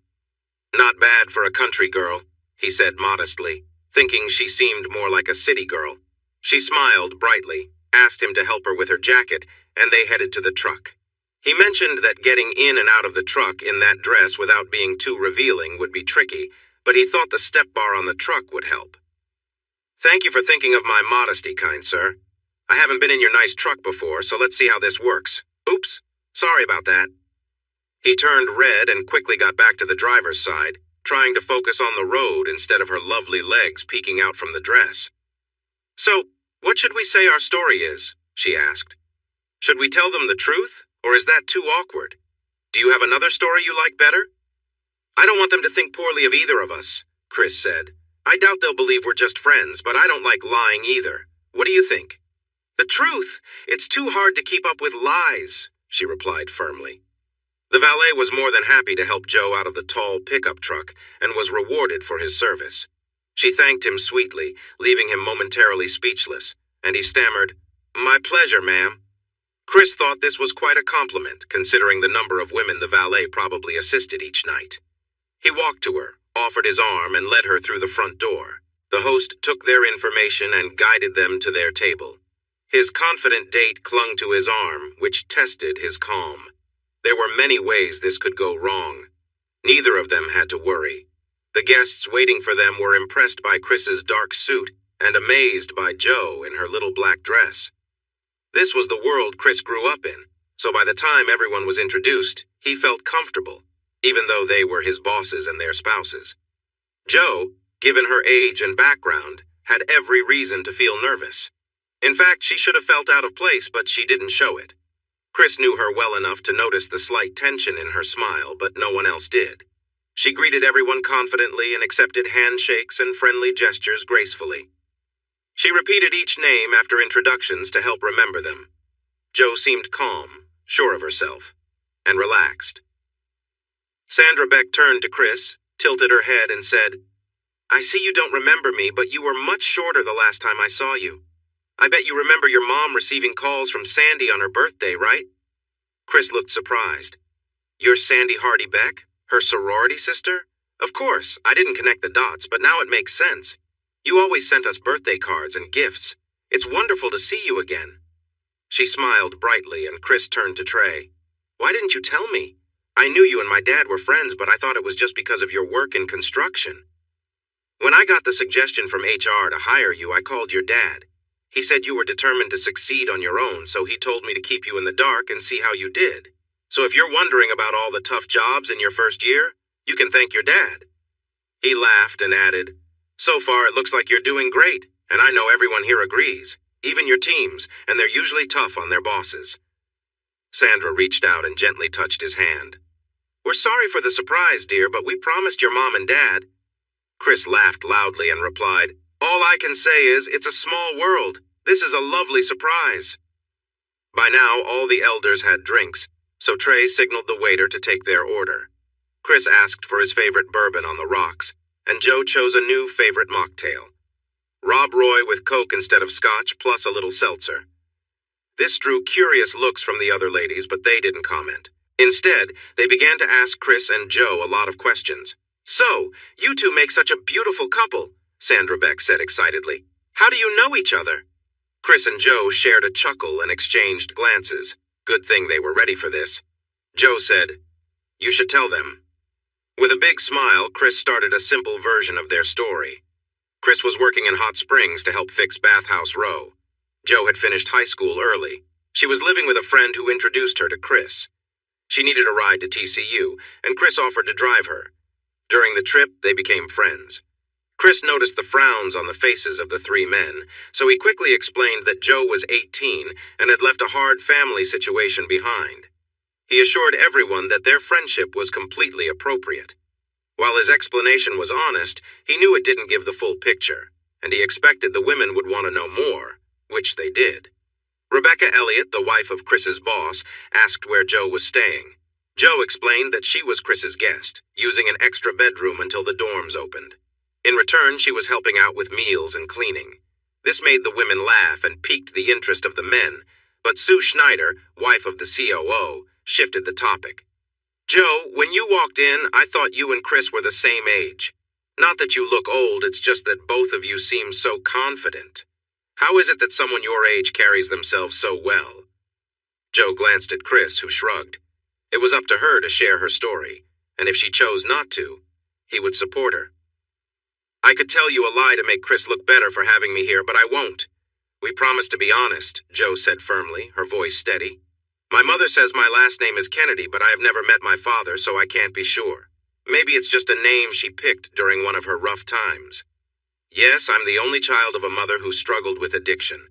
For the past 3 years, we lived with one of her partners who had 3 sons. From day one, they made it clear they weren't happy I was there. Thankfully, a caseworker and a sheriff's deputy kept me safe because I was still a minor. Last week, on my 18th birthday, I learned they had planned a coming-out party for me since I would no longer be a minor. That's why I graduated early and why I asked Chris for a ride to Fort Worth, where I have a scholarship to attend TCU next semester. Jo spoke confidently, maintaining her gaze throughout her explanation. No, she looked each person in the room in the eyes as she shared her difficult story, speaking calmly with very little emotion. Chris was moved but listened supportively, keeping his feelings in check. The other 6 adults, however, showed the wide range of feelings Chris had experienced in the truck when he first heard her story. At that moment, the 3 men were sitting up straight in their chairs, their eyes full of anger about the unfairness. Throughout her story, she changed from being Chris's girlfriend to someone who needed caring protection. The 3 women leaned forward, wanting to reach out to her, to offer comfort and support, just like they would to a daughter. I want to thank my high school coach, the school counselor, and my teachers for encouraging me to join sports and activities like theater and debate. They helped me build my skills and taught me to face challenges instead of running away. Hot Springs High School was like a village that guided me during my tough teenage years. I also owe thanks to my mother. Her indifference and the example she set helped me grow up faster than many of my friends. It's not a happy story, but it's mine, and I hope it makes me who I am today. Jo took a deep breath, trying to move past the emotions around her, avoiding Chris's gaze. You might think I'm trying to repay him in some way, but I promise Chris is way too much of a gentleman to accept anything like that. In my life, I've dealt with many men like my mother, and boys who only cared about their own interests. Christian Brady is the only man, besides Deputy Schillings, with whom I've truly felt safe. He's also the only one, apart from my teachers, who seems to care about my future. I left home with just one nice dress, some jeans, shorts, hoodies, and 2 pairs of shoes. He bought me this dress and shoes so I could be here tonight, as well as 6 other nice outfits to help me feel prepared when I start school. By bringing me here tonight to meet all of you, knowing this is a new and scary experience for me, he showed that he believes in me. She looked down for a moment, then back up, seeing sadness on everyone's faces. I can tell my story has upset you, and I'm sorry for that. Maybe I should have kept quiet. I didn't mean to spoil our special evening. Chris told me to be honest if asked, so that's what I did. I apologize if I upset anyone, and I hope we can talk about nicer things now. Chris cut through the awkwardness. Jo didn't mention everything about her life. She's an award-winning athlete in 3 sports, a talented actress who sings beautifully, graduated at the top of her class, and is even qualified for Mensa. In just 2 months, she created a resume and applied for admission and financial aid at several universities. They all accepted her, but TCU was especially confident in her, offering her a full scholarship for the spring semester at this expensive private school. To me, that's what matters. She is who she is. She hasn't let a hard life hold her back. She has used her many skills and talents to rise above that and take advantage of opportunities. You know my parents, so you understand that I never face the same kind of challenges. I can help her move forward, and I'm excited to support her because I know she will make me proud and all her supporters proud too. As Chris spoke, he had a cheerful look, like he was talking about a younger sibling or friend. When he added that he knew Jo would make him proud, his glance and smile were full of emotion that everyone noticed, and Jo felt deeply. For the first time, Jo's eyes filled with tears, and her lips trembled a bit, prompting the 3 women to quickly take her to the restroom. The 3 men shared knowing looks, but no one said anything until Trey suggested they have another round of drinks. Chris tried to hide his embarrassment for showing his feelings when he wanted to focus on celebrating Jo and not on things she couldn't control. Little did he know, he had done so much more. When the women returned, the men had stopped talking about the Cowboys' failed season and were discussing the underdog Longhorns against the Georgia Bulldogs in the Sugar Bowl on January 1st, and the Horned Frogs' chances against the California Bears in the Cheez-It Bowl on December 26th. They stood up courteously as the women approached, all smiling and chatting happily, with Jo walking between Sandra and Rebecca. Jo looked a little shyly at Chris as she sat down, but he greeted her with a warm and friendly smile. Their waiter came over with a menu, and they looked it over before making their choices. At Sandra's suggestion, Joe ordered the chicken piccata with lemon sauce and capers, and the other women followed suit, while the men chose prime rib. Trey asked if anyone wanted another drink before the meal, and everyone said yes. Before Joe ordered, Sandra leaned in and said, "Sweetie, there's a tasty mixed drink we let our daughters have when they were your age. It's called a bocce ball, and you'd need to drink quite a few to feel its effects. Would you like to try one?" Joe glanced at her friend and said yes.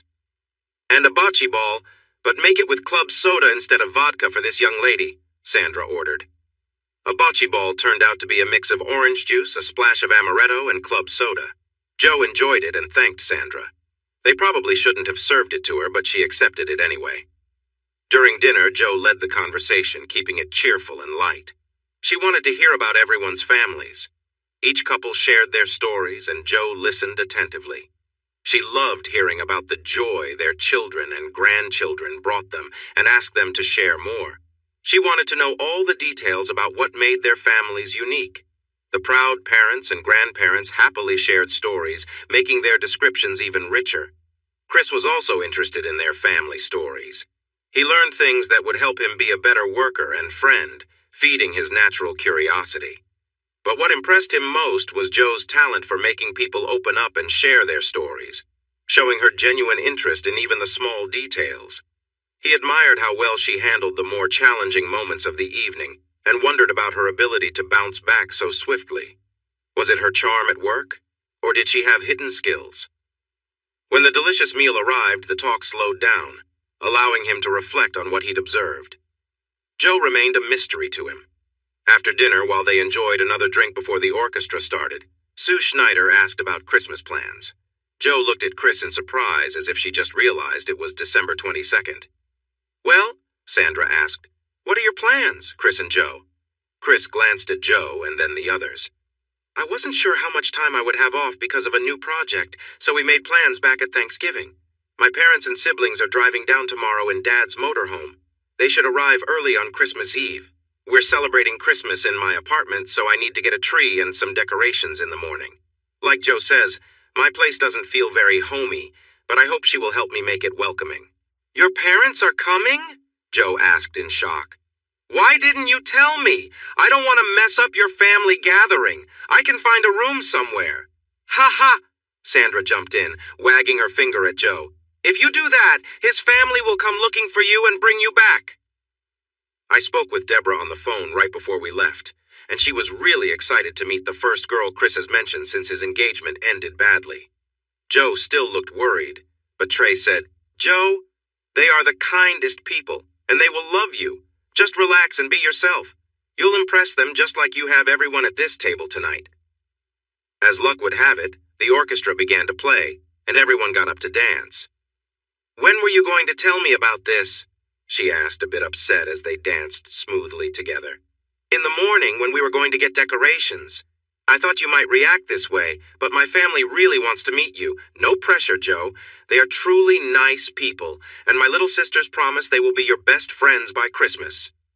"What will they think of me, Chris? That I'm just after your money?" "Joe, that's not it at all. We have always welcomed students who couldn't go home during the holidays. It's just being friendly. The same goes for friends needing a place to stay.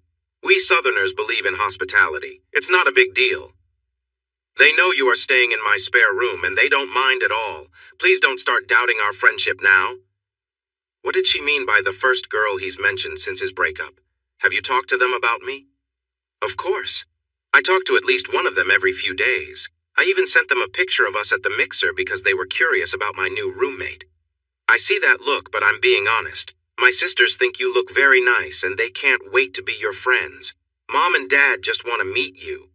They even got you a gift, so we'll need to find something for them from you tomorrow. No, we won't. I have some money saved, and I'm going to buy gifts for your family and my roommate. You've already been so generous.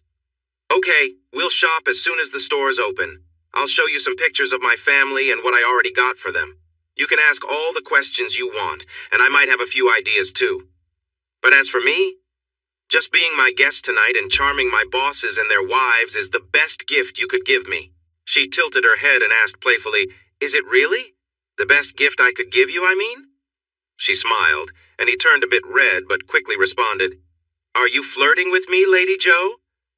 She giggled and pretended to be shy, but the smile stayed. After the dance, they returned to a table of laughing adults. "So, Joe, what did you say to your roommate to make him blush like that?" Sandra asked while taking a sip of her drink. "Oh, I was just having a little fun," Joe replied. "He's easily embarrassed about some things," she said with a smile. Chris looked down at his drink, trying to avoid eye contact. He turned even redder when everyone laughed at Joe's response. When the music started again, everyone moved to the dance floor.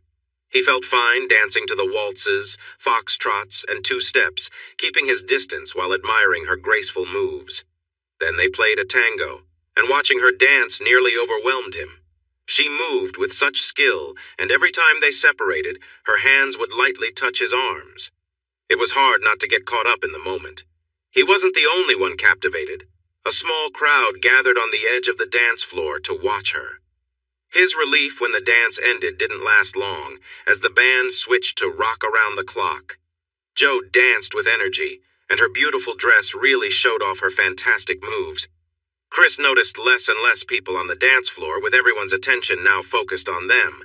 He wasn't a professional dancer, but he tried to keep up.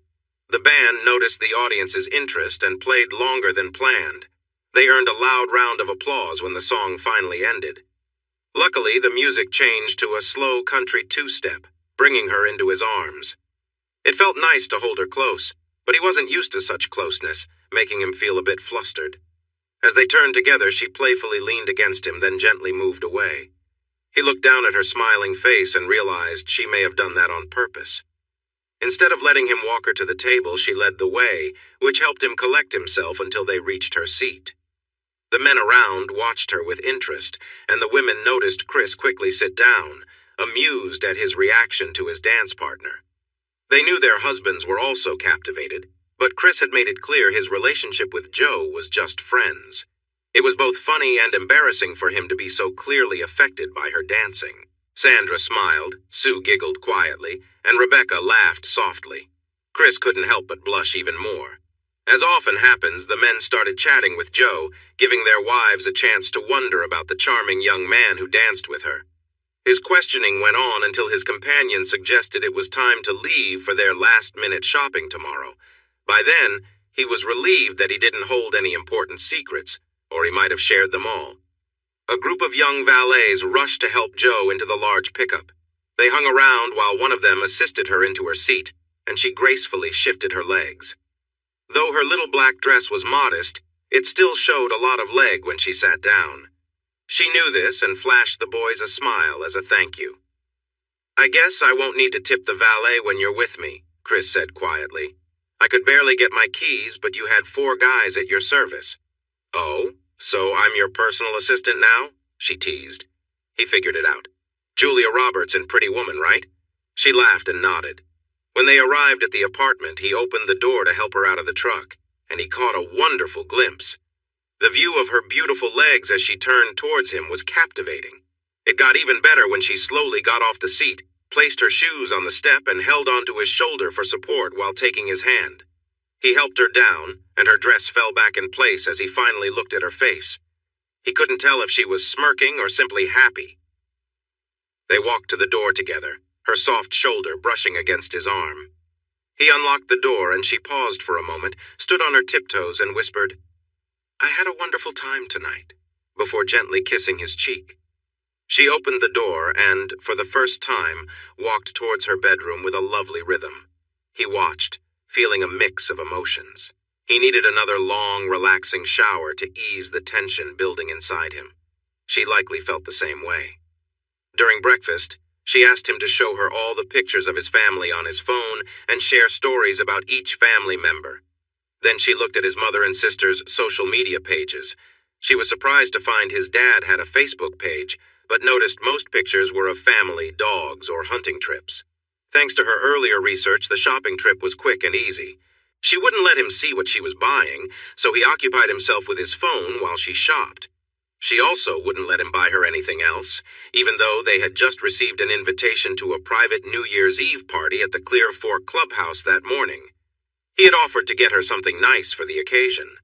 She said she had something suitable to wear, but couldn't resist glancing at the party dresses as she passed through that section. He noticed her pause for a moment over a dress before she moved on to the men's section to find something for his dad. Once she was out of view, he looked closely at the dress and thought how wonderful it would be as her Christmas gift. He bought it, had it wrapped, and tucked the bag among the other items he was carrying. To him, this shimmering silver dress was a gift not just for her, but also for all the men lucky enough to attend the New Year's Eve party. He felt good about his choice until he wondered what might happen if he dressed his young friend that way in front of a group of cheerful partygoers. Jo returned in less than half an hour with her final purchases, and they went out for lunch at a nearby restaurant. Later, they picked out a live 7-foot Black Hills spruce tree and a good number of decorations for the tree, the door, and the living room. He thought a simple cut tree would be enough, but Chris insisted on a live one, saying, "Because it's better for the planet. We can plant it after Christmas to help the air." He didn't argue, though he did wonder where they would plant such a large tree when they didn't own land in Texas. Setting up and decorating the tree was the first task, followed by putting up decorations on the front and back doors, the fireplace mantel, and other spots Jo wanted to brighten up. When they finished, he stood up to admire their work. The simple apartment looked amazing. Jo spent the rest of the afternoon carefully wrapping her purchases while he arranged his things in his closet, hiding 2 of Jo's gifts so she wouldn't have too many from her roommate under the tree. "Let's watch a Christmas movie on Hallmark," suggested his cheerful friend, who was wearing a cozy nightdress and decorated knee socks. She looked so cute, sitting on the couch with her feet tucked under her. He couldn't understand how she could sit like that. He thought it would be uncomfortable for him. Still, she really did look adorable. That night, he took a long shower to relax. Jo found her own way to unwind in her bedroom. His family must have spent the night nearby because they showed up with breakfast tacos at 7:30 a.m. Jo and Chris were still sipping their first cups of coffee when the doorbell rang. He opened the door, curious about who it could be, only to be surprised by his sisters. Jo, in her nightdress and knee socks, tried to escape, but the sisters caught her before she could get away. All she could think was that you only get one chance to make a first impression. Here she was in a nightgown with no makeup and her hair in loose waves that she had barely brushed. But the Alexanders didn't seem to mind. They smiled at her and welcomed her warmly. Then Donna said, "Jo, you look just as cute in person as in your photos. Grab another cup of coffee and show us your room. We can eat later." Mom wanted to join, so she got a cup of coffee, asked them to warm up the tacos, and sat down with the others. After the girls had left, Chris's dad said, "Wow, son, she's lovely." Chris nodded but reminded his dad that she was only a temporary roommate because of her situation. His dad smiled and said, "Your mom heard from Sandy Beck last night. Sandy thinks you're sweet on her, whatever that means." Chris got his dad a cup of coffee, heated the oven, and moved the foil-wrapped tacos to a covered dish before turning back to his dad. "I can't deny she's attractive, but our meeting has a story only she can share. So let me assure you our relationship is just friendly." "Sure, son. Keep telling yourself that," his dad said with a teasing smile before changing the subject to his work success and promotion. The table was set, fresh coffee was brewing, and they all laughed and chatted as the ladies returned. "Bubba, her room looks so nice and yours is so plain. You should let her help you decorate," said Donna, his youngest sister. "Don't you love how she has it set up, Bubba?" asked middle sister Diane. "I wouldn't know," Chris replied. "I haven't been in it since I helped her move in." The women all looked at Jo, who shrugged and said, "That's right. Today was the first time I entered his room. But I agree it could use some color. Maybe we can all work on it while I'm here." The timer rang, so Chris moved the tacos, salsa, milk, and orange juice to the table. The women filled the conversation. Diane mentioned she knew 2 friends who had attended TCU before moving to Vanderbilt. She offered to share her experiences with Jo. They talked about sororities, clubs that Jo should think about, the importance of supporting teams, and then shifted to what to expect in classes and grading. Even though she was in high school, Donna was taking all advanced courses and wondered if she should also apply to TCU.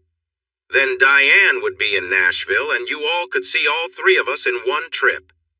This sparked a lively discussion among the Alexanders about the schools she had been accepted to, and if it was too late to apply to TCU. Joe and Chris listened, exchanging smiles. Once that conversation died down, they wanted to tour the apartment complex. Joe took the lead since she had explored more than Chris. He was surprised at how many people greeted Joe by name and introduced themselves to his family.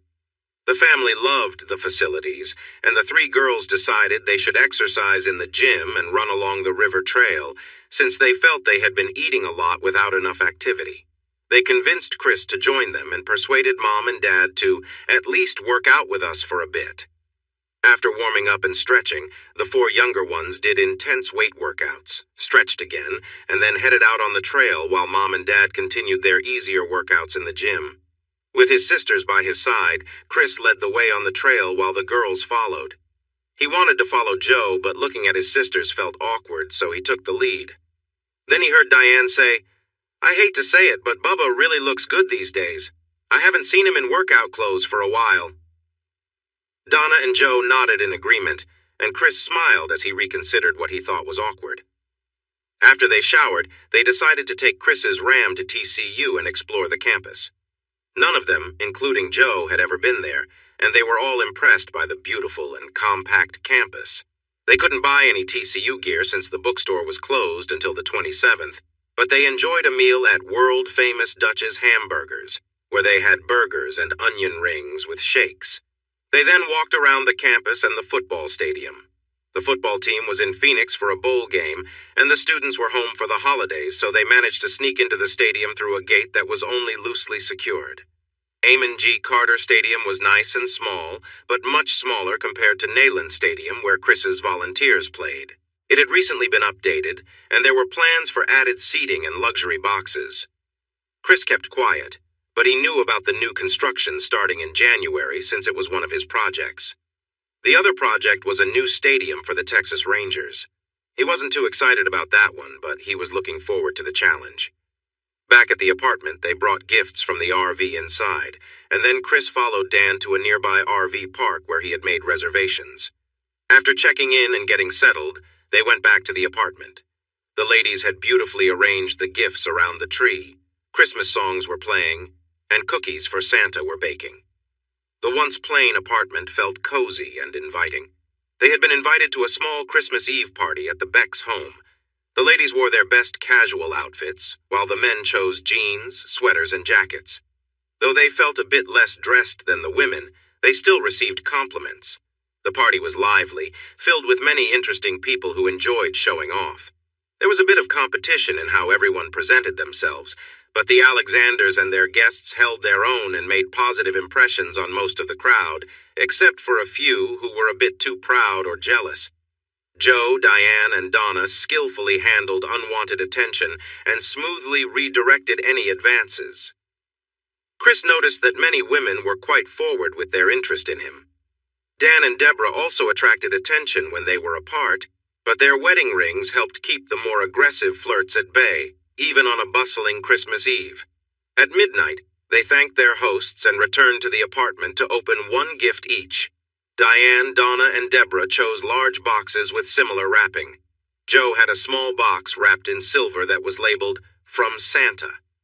The others encouraged her to pick a larger box so they could match, and they all opened their gifts together. Inside, they found sweaters and stylish skirts with matching boots. Dan and Chris had similar gifts with new boots and finely crafted belts. As the night wore on and excitement faded, yawns began to surface. They hugged goodbye, and the Alexanders headed off to their RV park. Joe and Chris waved goodbye, exchanged awkward goodnights, and went to their rooms. Although they seemed closer when with family, there was an unmistakable sense of uneasiness between the roommates when alone in the apartment that hadn't been there before. As he had anticipated, his family returned at 8:30. Chris, wearing his new boots and belt, had coffee brewing, a tray of biscuits in the oven, a pan of grits cooking, and sausage gravy warming up when they arrived. After sharing hugs and smiles, the sisters went to find their new friend, who emerged in her new outfit, stunning everyone, including Chris. She wore a red sweater with her golden hair flowing over it, and her fashionable golden skirt and knee-high boots took everyone's breath away. Jo felt herself blush, their mom smiled, and the sisters giggled at Chris's reaction. Chris and his dad kept looking at each other until Mom thanked him for making breakfast and urged them to eat. After a quick cleanup, Chris placed the big ham in the oven while everyone got ready in the living room for their gifts. Chris took on the role of Santa, carefully stacking presents around each person until everyone had their share. The family tradition was to open gifts one at a time so that everyone could enjoy the moment together. They started with the youngest, Donna, and ended with the oldest, Dan. Jo held a silver-wrapped gift from Santa, but Chris playfully reminded her that gifts from Santa were opened last, so she put it back and chose another instead. For the ladies, the gifts included clothing, fancy perfume, and stylish athletic shoes and socks from Jo. The men received aftershave and nice shirts, but their big surprise was matching shotguns from Italy. Jo gave Chris a new pair of cross trainers that he had needed. She gave their dad a camouflage jacket for his bird hunting hobby, and he excitedly thanked her, making her smile brightly. After each gift was opened, hugs and kisses were shared between the giver and receiver. Chris got a soft kiss on his cheek when Jo opened her new iPhone, which had a note saying it was covered by his plan. Jo had teary eyes but managed to stay composed and said it was Diane's turn. After everyone else had opened their gifts, only the presents from Santa were left. When Donna opened her box, she found diamond earrings and squealed with joy. "Santa knew I just got my ears pierced." She jumped up, ran to Chris, hugged him tightly, and exclaimed, "Tell Santa I love him." Chris hugged her back and promised he would. Jo found a lovely pearl necklace and earrings in her box, but her reaction was different. She stood still, looking worried. After a moment, she glanced around and noticed everyone was looking at Chris. He sat there innocently and asked what she received. She held up the necklace and earrings before bursting into tears. She rushed to her room crying, with Donna and Diane following quickly. Mom shook her head with a smile at Chris and went after the girls. Dan turned to Chris with a knowing smile. "That was quite a gesture, son. Maybe a little too much? She can't give back, you know." Chris shrugged, looking confused. Santa had a good year and wanted to give her something nice since she only has inexpensive jewelry and has been through a lot lately. I think he wanted her to know she's still on his nice list. "You have a kind heart, and I am proud of you. So are your mom and sisters. You care deeply, but sometimes you might go a little overboard. She's not someone who is broken and needs fixing, you know. And if you want to help, remember that you can't change her life in just a week or two. You need to take your time and be gentle. She's a strong-willed girl who has navigated through tough times, and she plans to shape her own future. They will be back in a bit. Ask her to show you her talent and act surprised. She will understand, but it gives her some cover. Like I said, she is a proud girl." They came back in less than 5 minutes, and Chris followed his father's advice. She still looked a bit upset, but most of the worry went away from Joe's lovely face when he asked if he could help her with the necklace. She wanted to put on the earrings first. The pearl earrings hanging in her golden hair were lovely, but once he managed to clasp the pearl necklace around her neck, it looked even more beautiful. He moved around to stand in front of her, taking in the sight, and said, "Very nice. Santa must think you're on the nice list." She gently bit her lip and replied, "Thank you for the kind words. Santa is really generous to a girl from the Ouachita." They shared a smile at their little joke, and he went back to his seat. "Your turn, Diane." Santa gave Diane a gold tennis bracelet with charms representing her sorority and the student government. She squealed with delight, hugged Chris tightly, and joyfully exclaimed, "Thank you, Santa. You're the best." Deborah received a diamond watch from Santa to replace the one her dad gave her for Christmas 30 years ago. It had stopped working, and the jeweler said it couldn't be fixed. With tears in her eyes, she sat on her son's lap, took his face in her hands, and told him, "Tell Santa that I love him so much and that he's the sweetest man in the world." Santa had one last gift, a sports watch for Dan that tracked his heart rate, blood pressure, exercise, and sleep. He didn't sit on Chris's lap, but Dan hugged him tightly instead, saying thank you to Santa. The table was beautifully set and filled with warm food that Chris and Joe had prepared. Green bean casserole, broccoli with cheese, sweet potato pie, a large ham, and fresh bread from a bakery nearby. The pecan pies were also from the bakery, but Jo made the brownies herself. After cleanup, they planned to go for a long walk along the river to enjoy the outdoors. When they got back, they kept their Christmas tradition by watching It's a Wonderful Life. They felt sluggish from eating too much, so Diane started browsing through his DVD collection. She found a set of movies starring Grace Kelly, To Catch a Thief, Rear Window, and The Country Girl. "Oh, you still like Grace Kelly, huh?" she joked. "Which one should we watch?" To Catch a Thief got the most votes. Halfway through the film, Diane paused it on a scene of Grace Kelly with her hair blowing in the wind. She turned to Jo with a thoughtful look and said, "Wow, you could be her little sister?" Jo was surprised. She didn't know much about Grace Kelly, and no one had ever said she looked like her before. Sure, guys might have compared her to some stars when they were trying to impress her, but never Grace Kelly. She wondered if anyone from her hometown had even heard of her. Everyone looked at Jo, then back at the screen, and then at Jo again. "The Golden Ratio," Chris suggested. One by one, the others nodded. Jo replied, "I have no idea what that means. Can we just watch the movie? This is kind of strange." They continued watching the film without saying anything more, but Jo started to notice moments when the main actress did remind her a bit of herself. After the movie, Jo asked, "So Chris really likes Grace Kelly?" "Not quite an obsession," Deborah said with a grin. "But Dan and I have always enjoyed Alfred Hitchcock's films. When Chris was around 12, we watched this movie together. About halfway through, Chris asked about the pretty blonde lady. We told him about the Princess of Monaco and how she passed away in a car accident when she was young. He was really interested, and she kind of became his idea of beauty. He often compares celebrities to her in a not-so-flattering way. The Golden Ratio is a way to measure parts of her face," Deborah continued. "A man named Marquardt said this ratio defines beauty in a mathematical way. He even made a shape that should fit her face perfectly. Chris thinks it fits yours, too." Jo had a slight frown as she listened, then looked confused by the idea that beauty could be measured. While she understood that beauty is in the eye of the beholder, the concept of the Golden Ratio was new to her. Then she smiled when she realized what his mom said and teased Chris, "So I'm your idea of beauty." "I didn't say that. I just mentioned the Golden Ratio might fit you," he replied with a grin.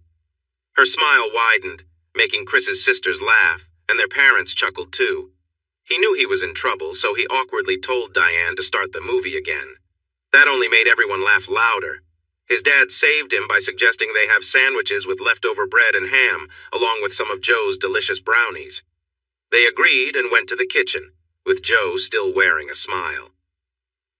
After another meal and a walk before dark, the Alexanders took the Jeep, packed full of things they had collected, back to the RV park. With everyone else gone, things felt a bit awkward, so they all went to bed early. The next 4 days flew by. The day after Christmas, the whole family exercised, ran, visited, ate, and watched the TCU Horned Frogs play the California Bears in the Cheez-It Bowl.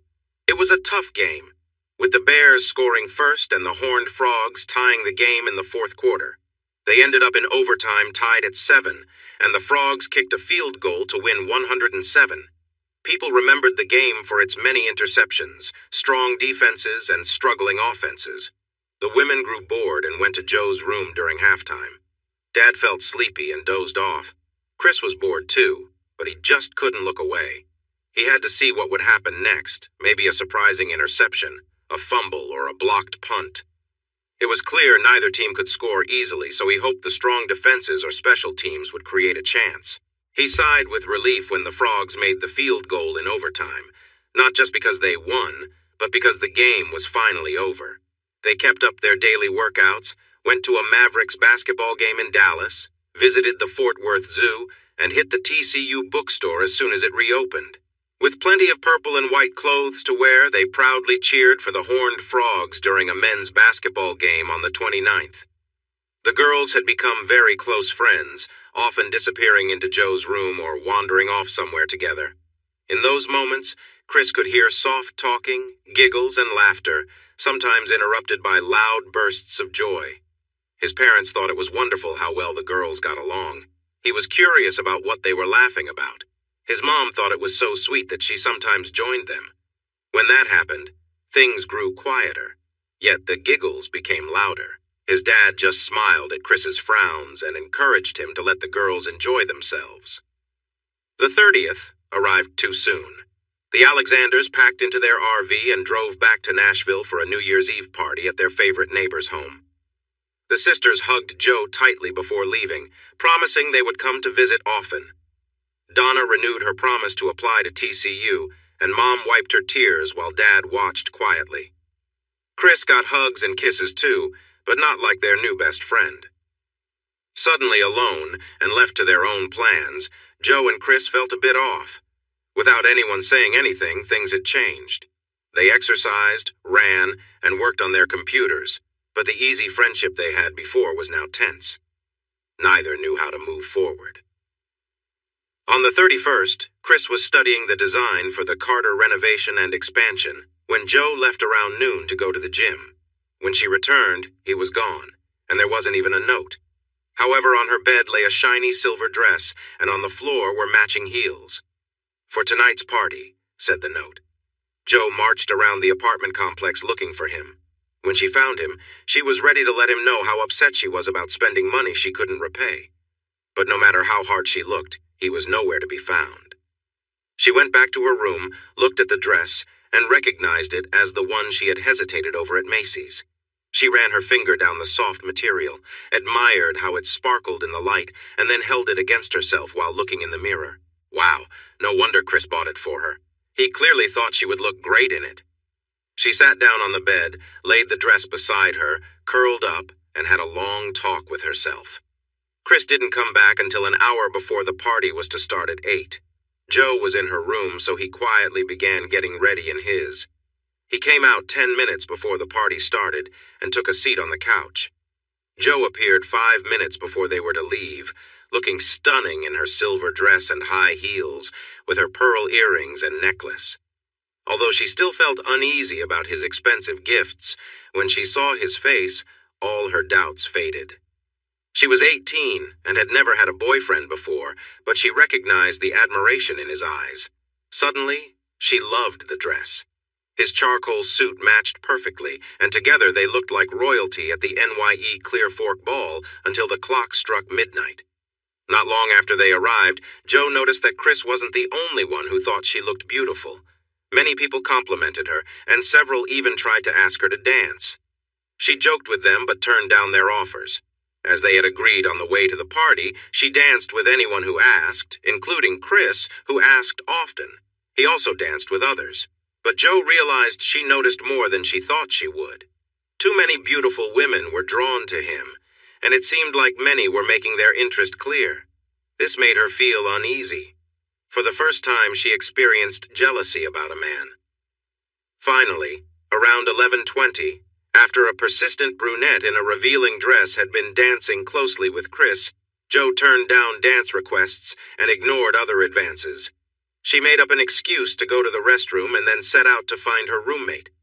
After finishing his dance with the brunette, who smiled and said she would look for him later, Chris stood tall and scanned the room, searching for someone. He frowned when he couldn't find what he wanted, but then smiled brightly when Joe appeared and took his arm. "I have an idea, Chris," she said. "I know you've had many offers tonight, but what if we danced only with each other for the rest of the evening? Would you want to do that?" Wow. If the belle of the ball wants to spend an hour away from her admirers, who am I to say no? I accept, and I bet you've had more offers than I have.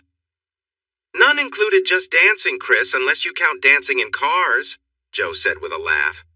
His favorite song started playing, and Chris offered his hand. She took it, and they were still on the dance floor, swaying together even after several more songs played. When the music stopped, the countdown began. 10, 9, 8. As the first notes of Auld Lang Syne started, Joe stood on her tiptoes, looking up into Chris's eyes, her hand resting on the back of his neck and her other hand holding his arm. He hesitated, then Joe gently pulled his head down and gave him a passionate New Year's kiss. Moving in his arms, she leaned closer against him. She wrapped her arm around his back, getting even nearer. Her dress didn't allow for a layer underneath, so she felt pressed against his shirt. She wiggled a bit more, which stirred something inside her. With the difference in their heights, she felt his body close to hers. She moved a little, feeling the warmth between them. In that kiss, all her years of fear and self-control melted away, and Joe felt a strong attraction to the man beside her. In that moment, she wanted to give herself to him without any hesitation. Chris was caught up in the feeling. He had noticed his growing feelings for the young woman in his arms, but to suddenly have her moving against him in the middle of a crowd, her mouth open, and sharing an intense kiss was surprising. His left hand was on her back, holding her close. Without thinking, his right hand moved down the side of her dress until it rested on her hip. Without wanting to, his hand continued lower, reaching for something he had admired since he first saw her in those jeans. His mind must have realized where they were because he slowly became aware of the people around them, watching them with wide eyes. He moved his hand back up to her waist, gently pulled her away, and softened the kiss so he could speak. "Joe," he whispered, holding her still. "We should go back to the apartment now." She looked up at him with dreamy eyes. He nodded toward the crowd and let go of her arms. She turned slightly to see the faces watching them. At first, she seemed confused, but then it dawned on her. It was the passion they had shared that drew everyone's attention. A very attractive young man with a lovely partner watched them from nearby. She buried her face against Chris's chest to hide from the stares, but she heard the handsome young man say, "Cindy, we better head home now or I might not be able to wait." "Not until we—" Cindy replied softly. She embraced her partner and showed the same passion she had with Joe. Her partner responded, and they moved together as the crowd sang songs of old times. Joe imagined how they must have appeared, wrapped in each other's arms. Chris gently pulled away just enough to lead his girlfriend toward the coat check, where the attendant smiled and handed Joe her shiny wrap. "Hope you had fun," she said, while Chris guided Joe out the door and along the walkway to their apartment, their arms around each other. They stepped inside before diving back into kissing and moving close again. Chris was not new to relationships. He had been with many women until he met Becky. After she turned him down, he took some time to feel sad but then returned to his old habits. Soon, he noticed that the joy he once felt had faded away, leaving him feeling empty and restless afterward. He had become quite good at charming women, igniting their interest until they welcomed him into their lives. On New Year's Eve, surrounded by a crowd, Chris and Joe had shared a moment so intense that it ignited something between them, a deep connection neither of them expected. Now, back in the quiet of their apartment, they found themselves alone. The atmosphere was charged, and Joe's presence filled the room with warmth. Chris gently brushed Joe's hair away from her face and looked into her eyes, seeing the same emotion he felt inside. Without a word, he let go of her hair and guided her dress off her shoulders, allowing it to slip gracefully to the floor. He lifted her effortlessly into his arms. She held on, resting her head on his shoulder as he carried her to the bed.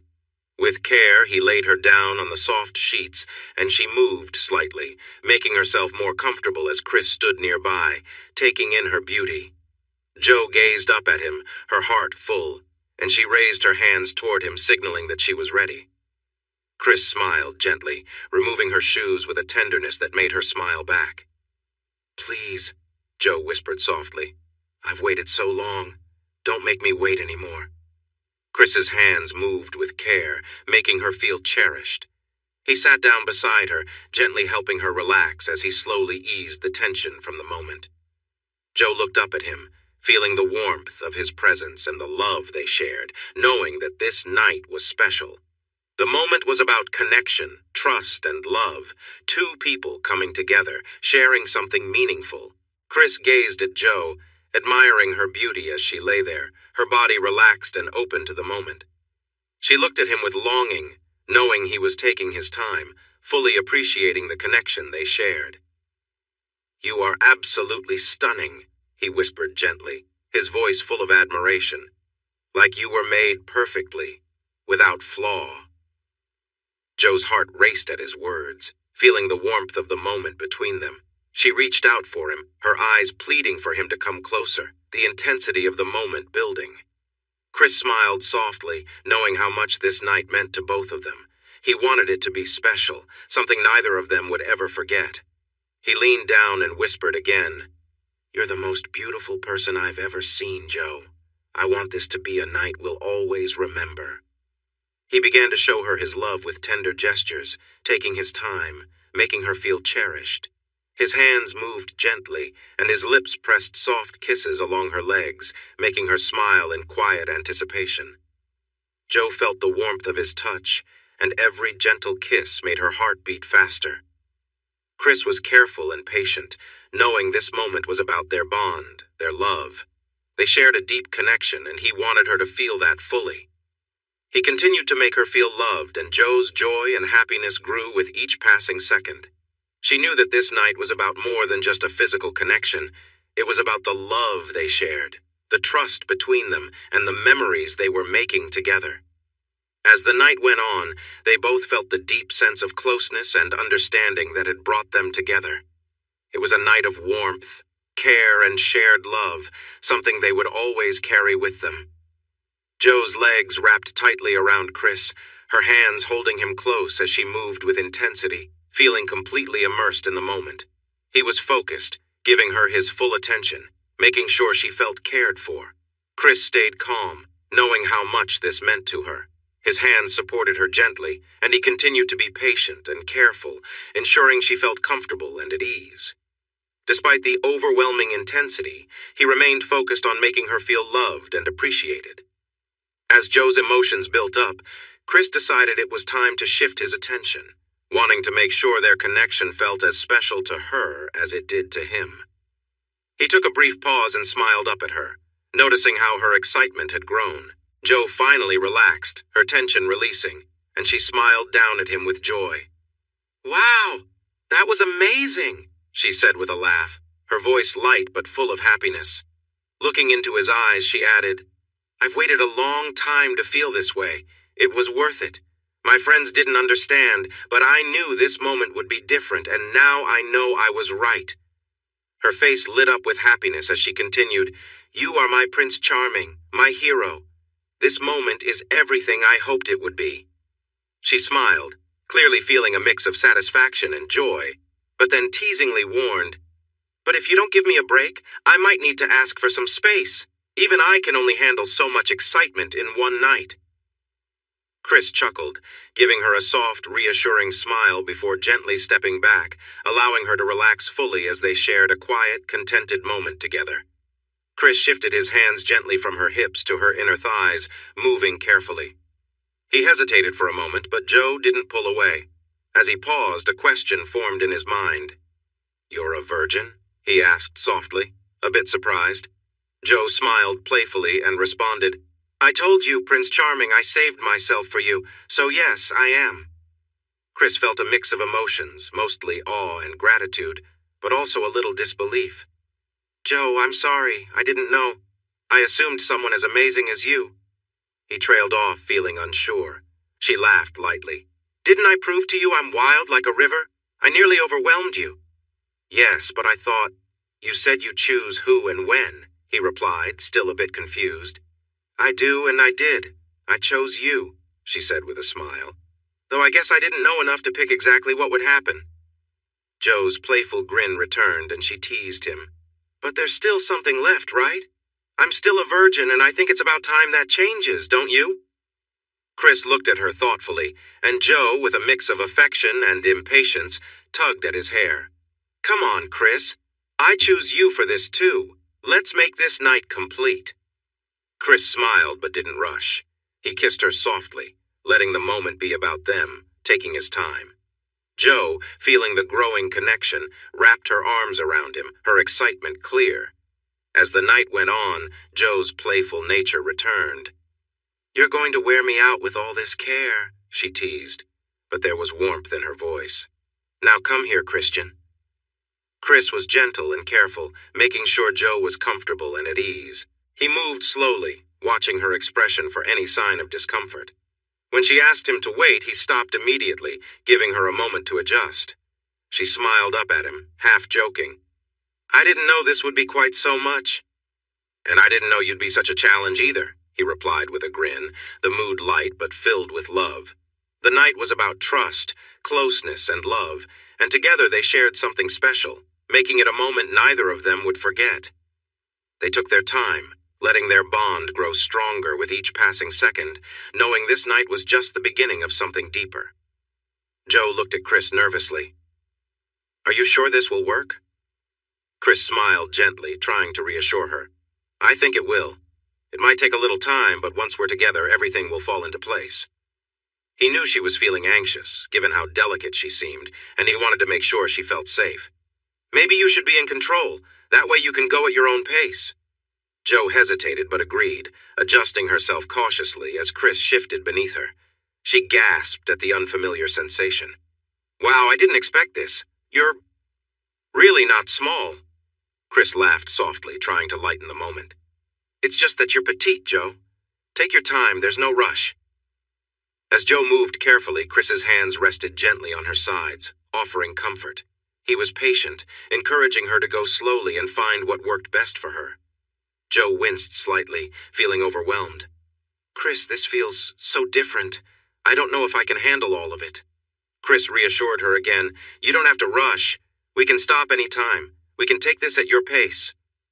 But Joe was determined. "No, I want this. I want tonight to be special, something we remember." She leaned down, kissed him softly, and with a mix of nervousness and confidence, she continued. Chris admired her strength and bravery, knowing how much this meant to her. He supported her, making sure every step was comfortable. The night was filled with moments of tenderness and love as they shared something meaningful and built trust between them. Joe's focus was on their bond, knowing this experience was about connection, not just physicality. They took their time, moving together slowly, letting their love guide them through the night. Joe's eyes widened in surprise, and she gasped as she felt a sudden shift. She collapsed onto Chris's chest, letting out a soft, teasing complaint. "Ouch! That hurt, you big brute!" she said, though there was a note of amusement in her voice. Chris chuckled gently. "Hey, I wasn't the one who decided to rush things. You did that all on your own," he teased back, trying to lighten the mood. Joe giggled, shifting her hips carefully to ease the discomfort.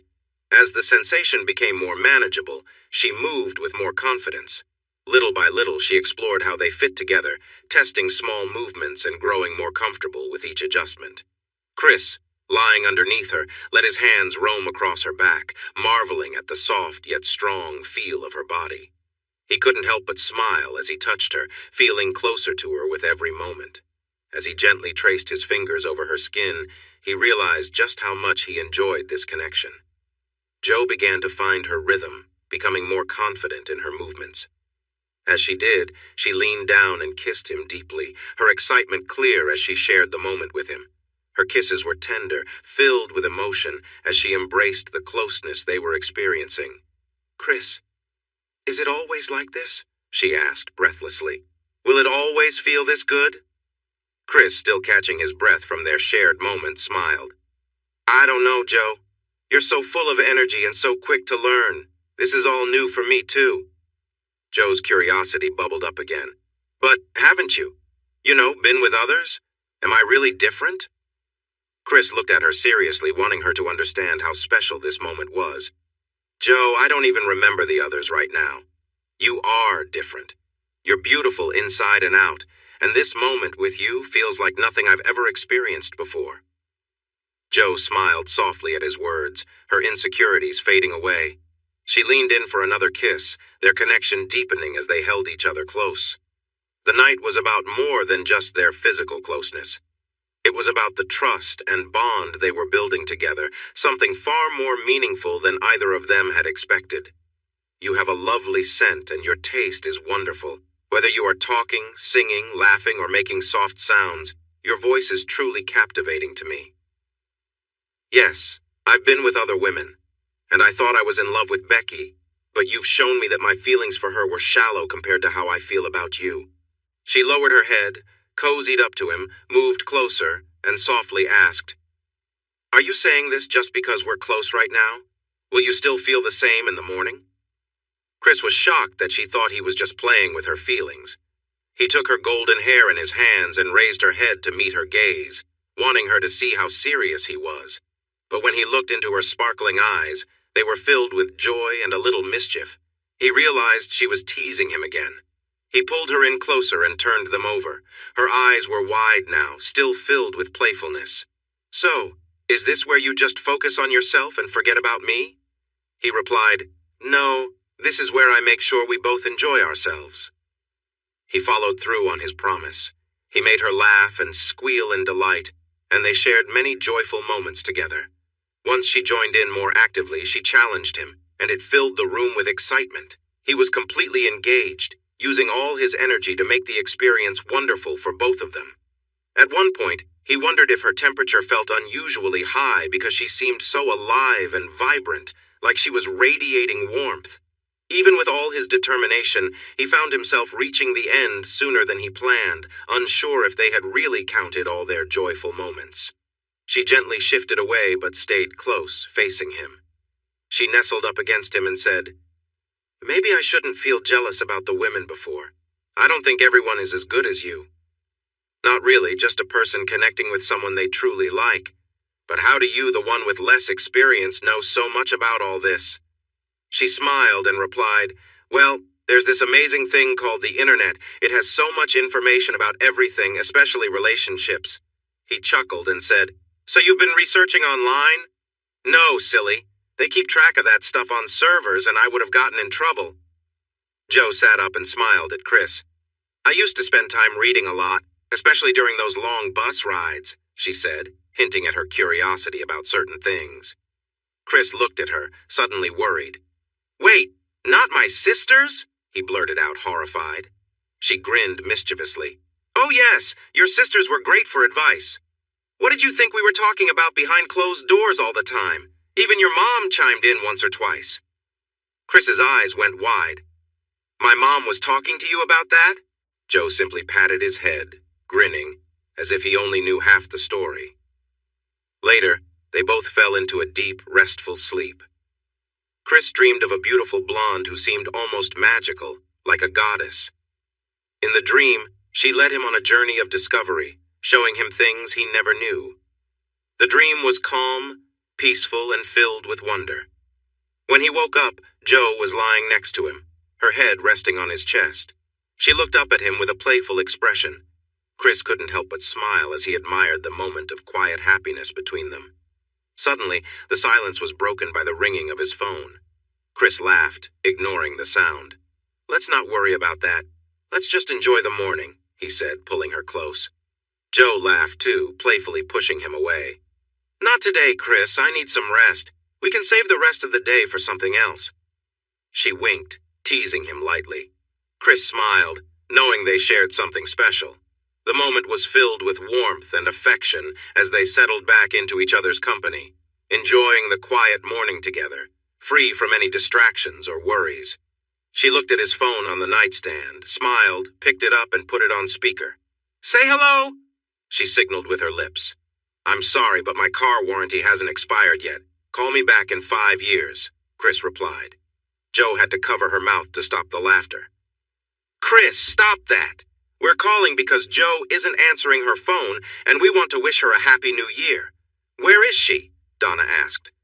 "Don't you want to wish your sweet brother a happy new year?" he said, pretending to be hurt. "Happy New Year, Chris," they all said together, and then Donna asked, "Now where is she?" "I'm not sure.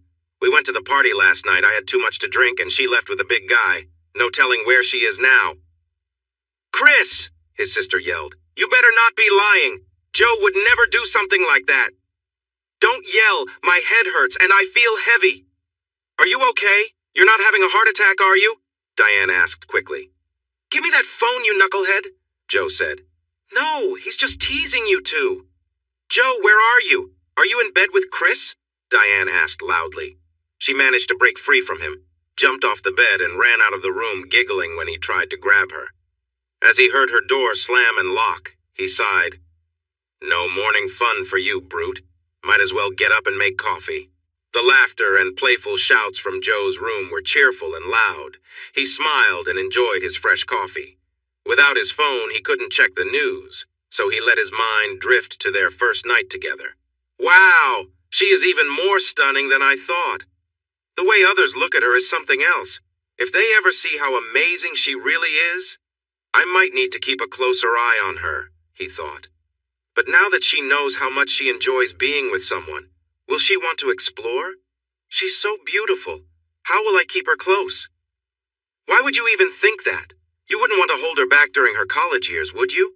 She needs to enjoy her time and make great memories just like you did. She's just 18. You can't keep her here. She deserves to experience everything. She's a star in her own right, not just someone's partner. Accept that this is her path. You had bad timing with this. Let her go and grow. Maybe one day she'll come back, though maybe not. Tough situation, my friend, but it's true. She's young, but a smart and beautiful young lady, so you need to let her find her own way. His own point of view weighed on him. He thought about adding a little something to his coffee, but changed his mind when he heard her door open. She walked toward him, wearing a loose jersey that showed a hint of white underneath, looking as nice as she had the night before in her pretty dress. Not as carefree as when she was resting on his dark sheets, but still. All thoughts of giving her space left his mind. Forget about the future. She was here with him now.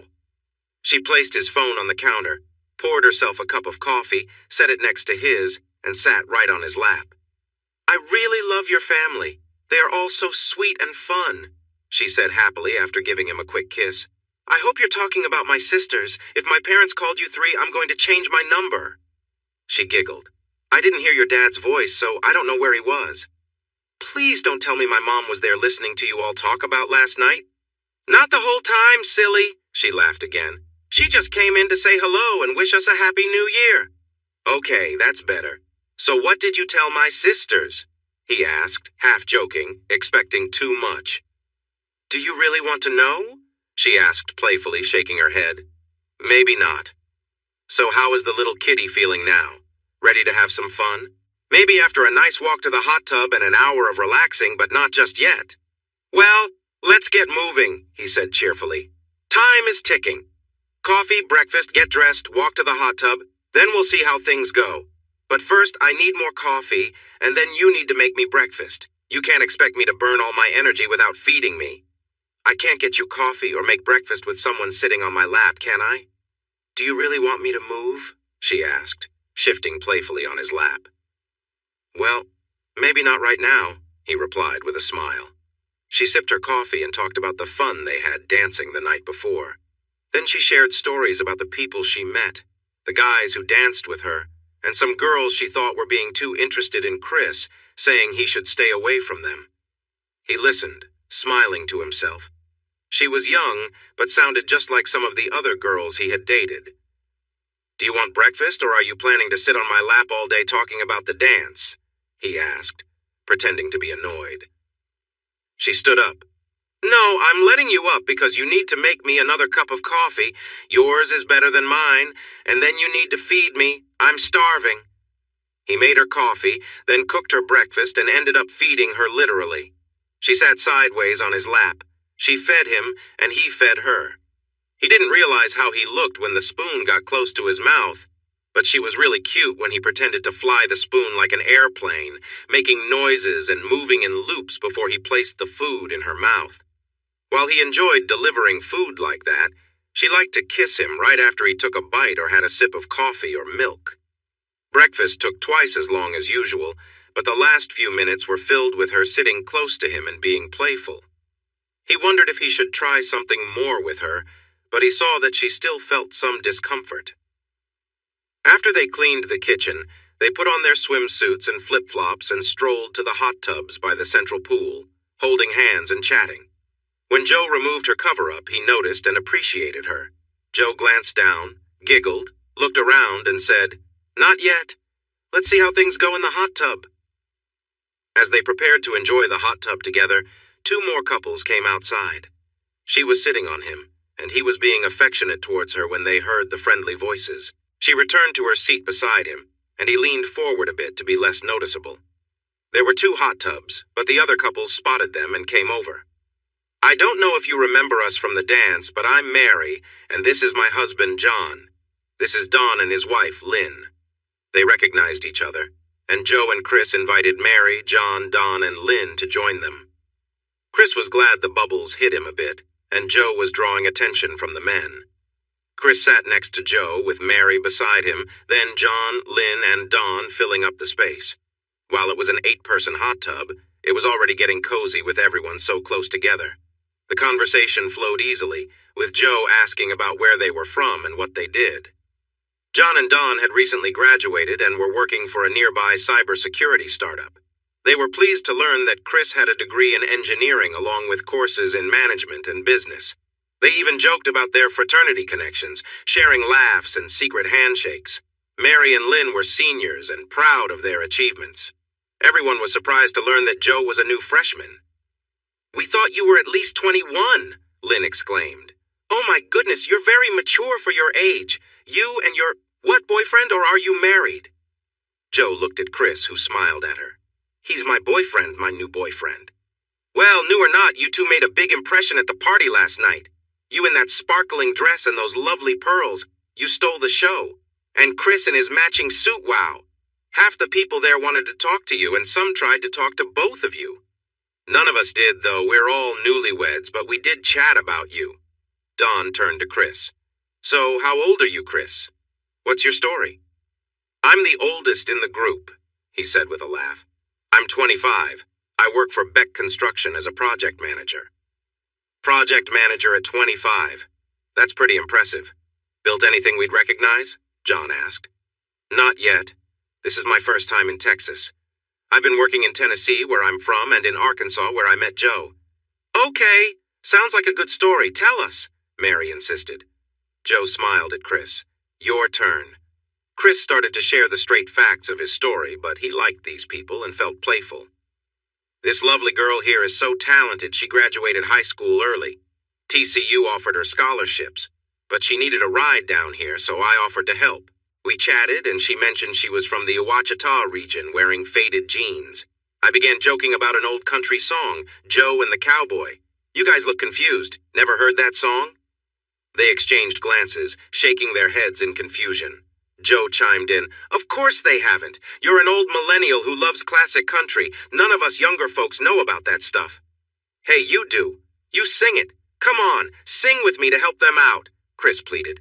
She shook her ponytail playfully, but the smile on her face showed she was in a fun mood too. "I know you want to, so I'm going to get us started, and I hope you'll join in." He turned to the others and said, "By the way, she sang this with me on our way down, so don't let her fool you. She knows classic country music, too. Life can be fun on the highway when you're driving through Arkansas. I won't forget the day I met the girl from the Ouachita River. While I was passing through Little Rock, I saw her waving for a ride. I stopped to let her in and saw a glimpse of something special in her worn jeans." Chris splashed water on her arm to get her attention, and as the chorus started, she smiled and joined in. "Wild like a rushing river, Joe holds my heart in her hands.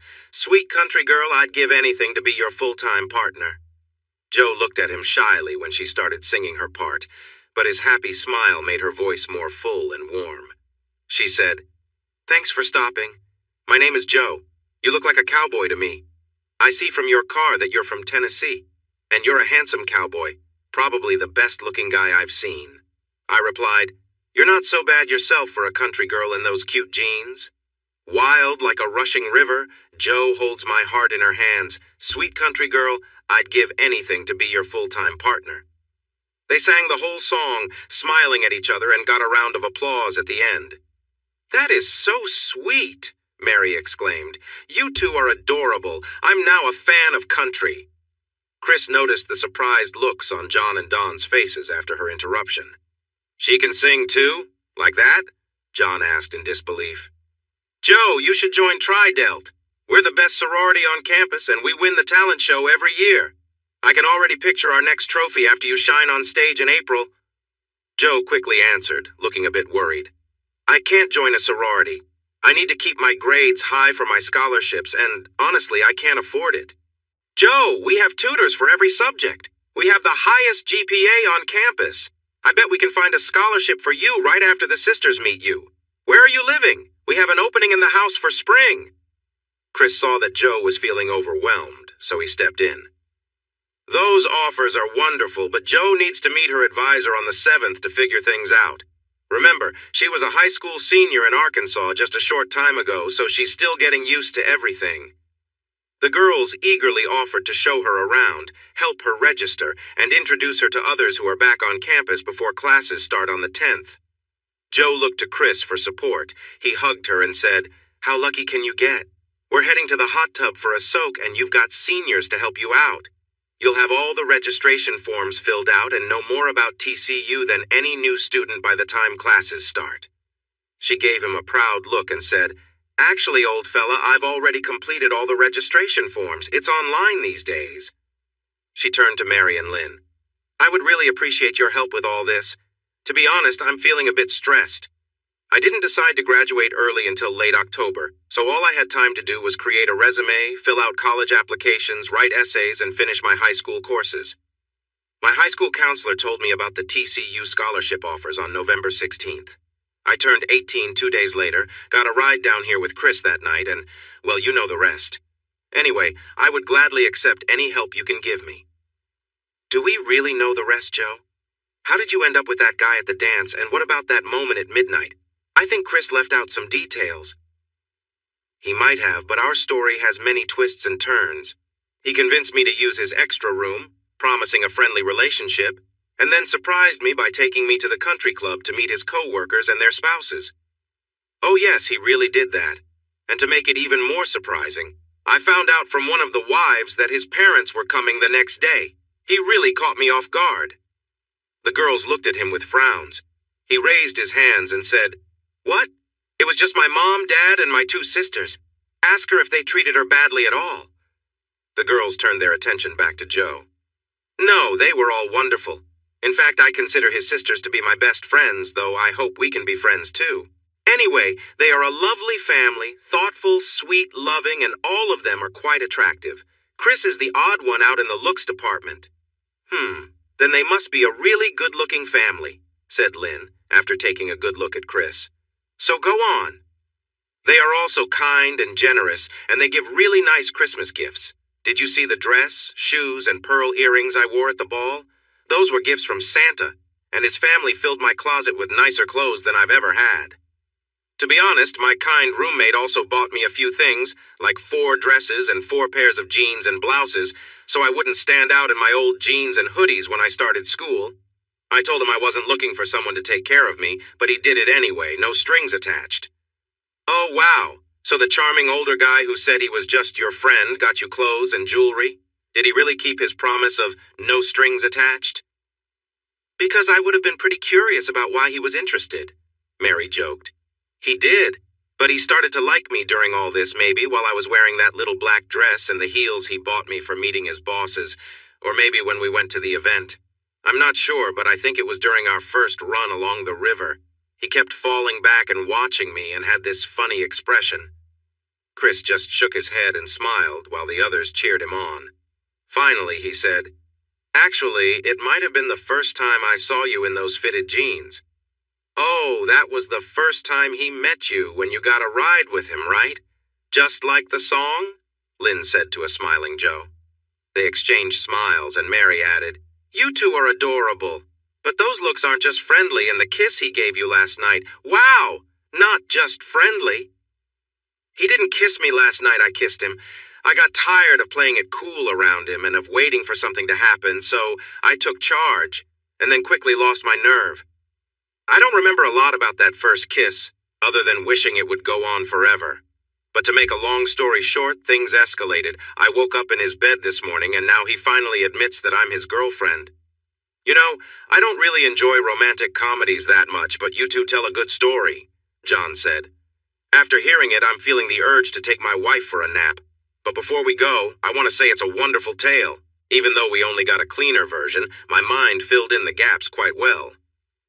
I thought our first meeting at a party was something special, but wow! You two lived out Joe's song and created quite the story with your first kiss. That's what I call a great story. Now, my lovely wife, I'd like to stiffly walk back to our room and enjoy a nice nap with you." They got up smiling, and he didn't even try to hide his excitement. He grabbed a laughing Mary, and they started across the patio toward their room. Mary looked back. "Thanks, everyone. I can tell he really enjoyed your story." Lynn gave Don a playful look that made him blush and declared, "We need a nap too, sweetheart. My shorts are a bit damp from all this excitement." He got up with a similar look of glee, and they walked quickly down the courtyard to their apartment. This time it was Dawn who looked back and said, "Thanks. Everyone, great story," before being pulled along by Lynn. "Now, where were we?" Chris asked, playfully trying to pull her back onto his lap. No public displays of affection. Besides, Kitty is feeling great, and she wants to try some fun new things on your comfy bed, Joe said playfully. Chris laughed. "Well, I hope Kitty isn't tired because we're wide awake over here," he teased back with a grin. Joe giggled. "Nope, Kitty's ready for some fun, let's go." Thanks for watching this video. Don't forget to subscribe to Infidelity Plus to stay updated with more captivating tales of infidelity and payback. Turn on notifications so you're the first to see our latest content.